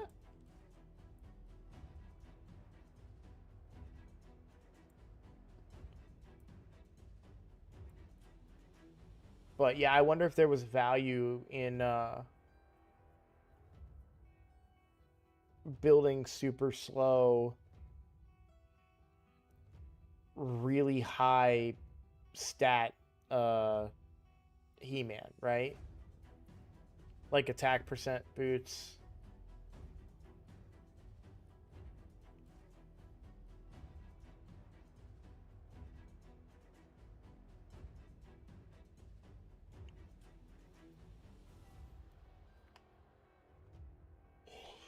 You just have people taking a ton of turns. Boom, boom, right? Like everyone else is really fast. And He-Man finally gets to go and you've stacked it up, maybe like 200%.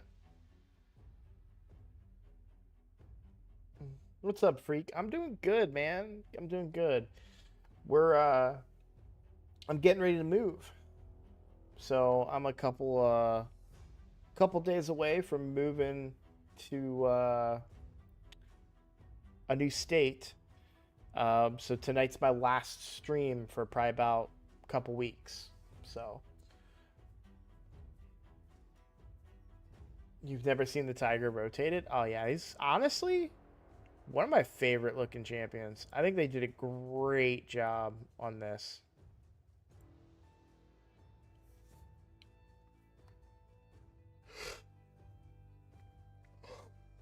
Sorry, Zen. I can't help it.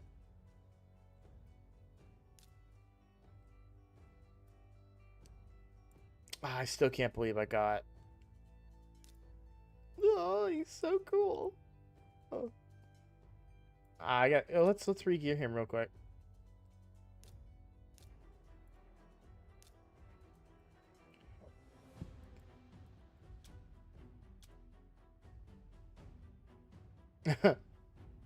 No crit rate whatsoever.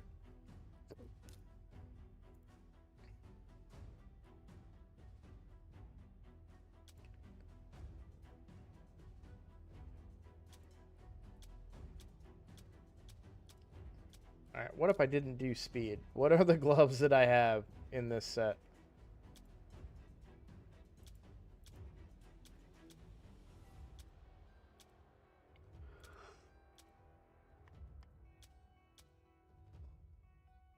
I need to get some better gloves.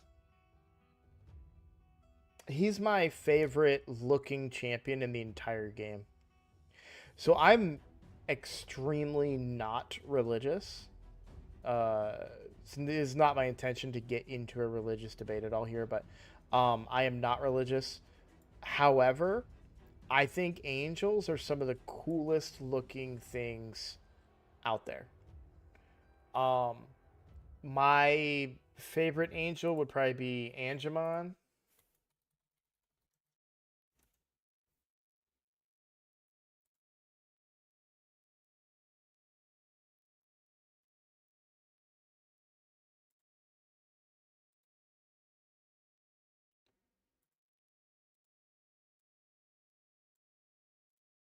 Right? Like when I first watched Digimon and I saw Angemon for the first time, I was like, "Oh, that's really badass." Um, Tyrael, I think is really cool.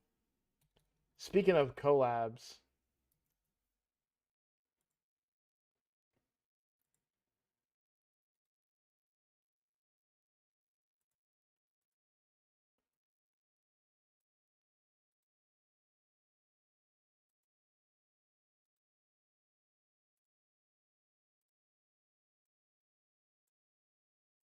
so this is Tyrael from Diablo.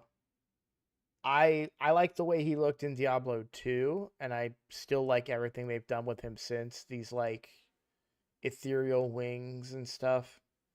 The blacked out face I've always thought was really cool, and the heavily clad in armor. It's just I love the looks of this kind of stuff. It's just very pleasing for me to my eyes.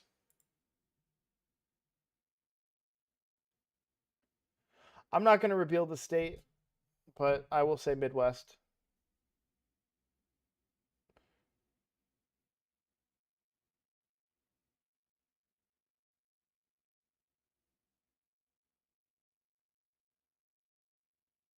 As do I like Astralon? I think Astralon's okay. It's too much red. Um, is he Sacred Order too? No, he is he like Knights Rev or something?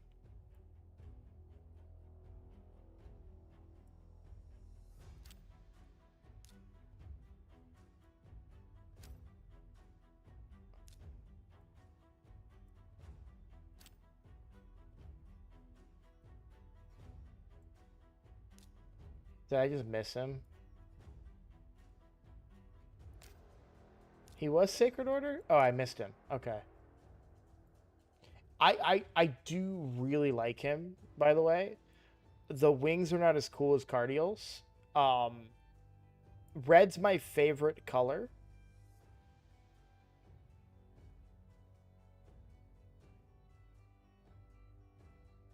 This isn't armor. And granted, neither is Cardial, I guess. But, you know, that's armor. In some way. Plus the golden hair and everything.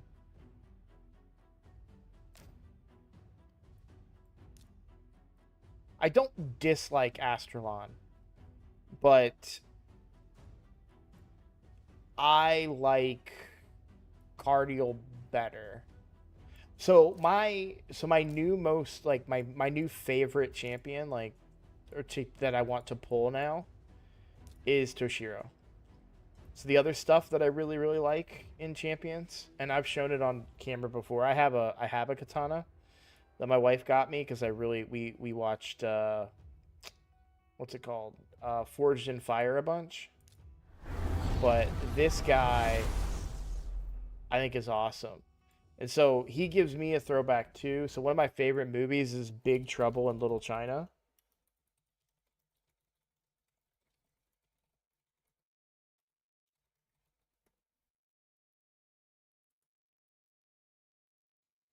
And I always thought the lightning dude in this movie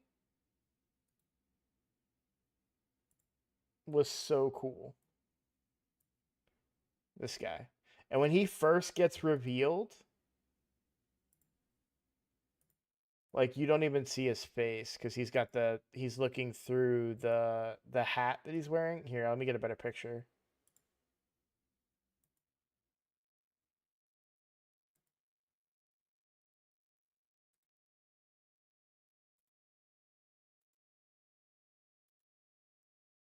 All of these pictures are super small.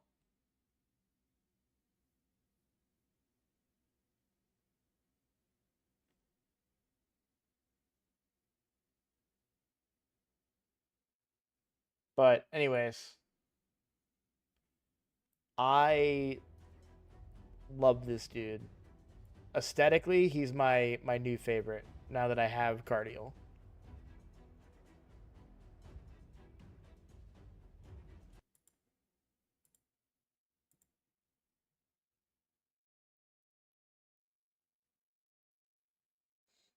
I'm pretty sure that technically, because Big Trouble in Little China is an 80s movie, that probably came out before Mortal Kombat.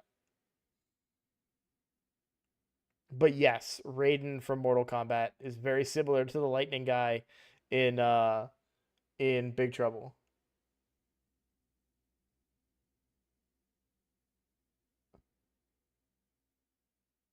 Back to the fusion, because you guys were asking me and I never answered that question.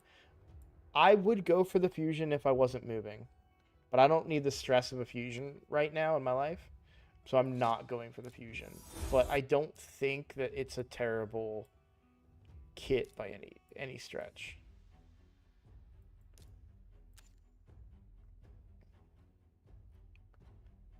I think it's interesting that he has so much interactions with Burns and doesn't bring Burn himself though.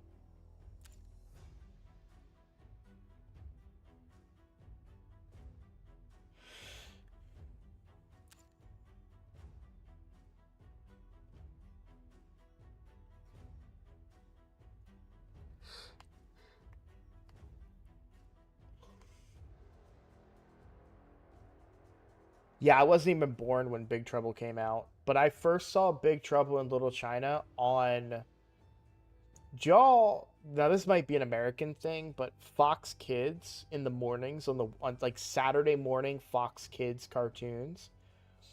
As soon as that was over, there was always like an 80s movie that would come on Fox. Like it would be the Terminator 2 or Big Trouble in Little China or like something like that. And that's when I first saw that movie and I fell in love. I didn't even know what the movie was called. I didn't get what was going on, but a dude rode down from a ceiling on a bolt of lightning and I was hooked.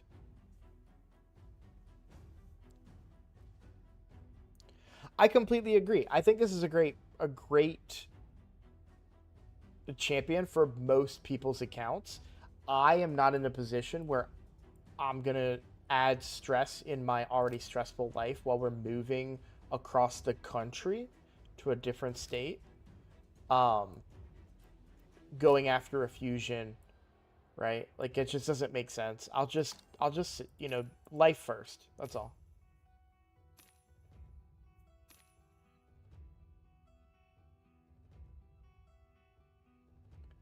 Big Trouble in Little China sequel been on hold for forever with The Rock in it. Well, now I gotta Google this.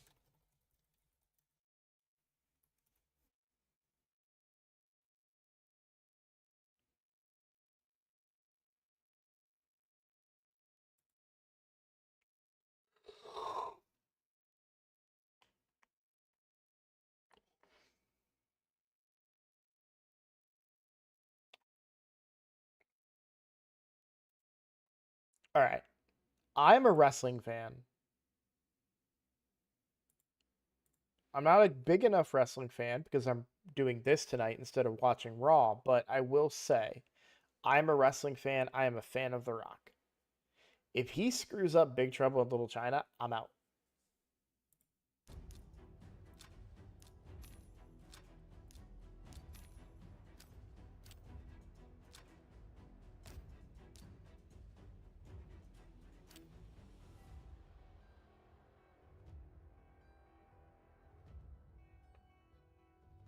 If it was Armand's or Newt level, I would go for it because I don't think what I'm asking of myself is too ridiculously hard. It's a fragment fusion.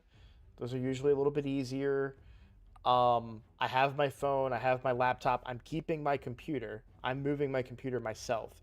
The reason I'm stopping streaming is because the green screen's going, and I don't want to make content or do streams with my wife and my kid in the background. That's not good, right? And furthermore, I want to respect their privacy. They didn't sign up to be content creators. I did that, right? So I don't want to put my wife on the spot, forcing her to cover up more, dress a certain way because she's going to be on camera in front of hundreds of people. So, all right. Good night, Zen.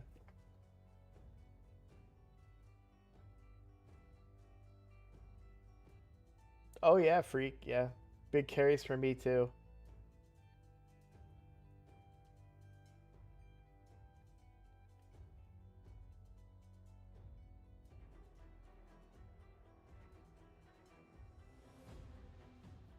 All right. I said I was going to get off 23 minutes ago, and we're still here. So here's what I'm going to ask. If you guys could please head on over to my Twitch, exclamation point Twitch in the chat. The reason I'm asking you to go over to my Twitch right now is because we are going to raid somebody over on Twitch. That's a way to help promote other content creators.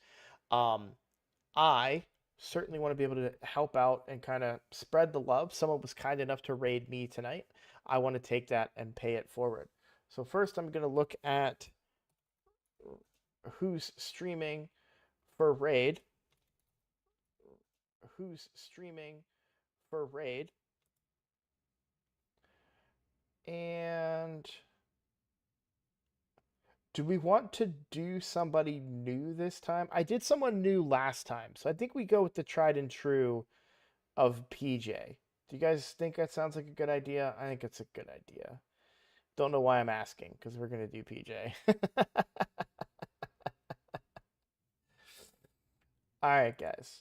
So, a little bit of an outro here. First and foremost, I want to say thank you so much for hanging out with me tonight. Thank you. Special shout out to Timothy Soto, Sean, Joshua Lynch for all the super chats tonight. I think I made like 30, 40 bucks in super chats. That was awesome, guys. Thank you for all of that. I appreciate everything you guys are doing for me. I really do. I'd love to make a career out of this one day. That is the dream. But I got to do it the slow and steady, right? We'll do it the right way.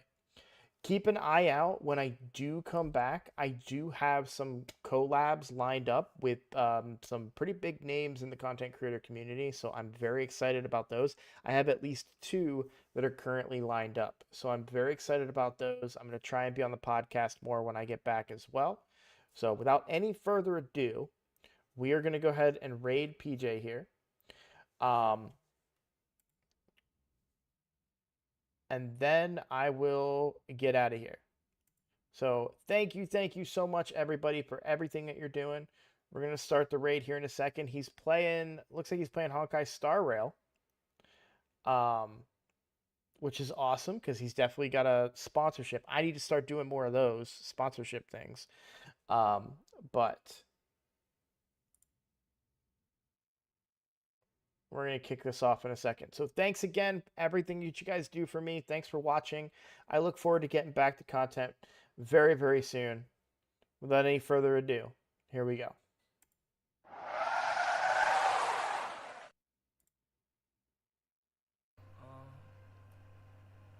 Hope everybody accomplished something significant. Even if you didn't accomplish anything significant, don't Roadblock? What the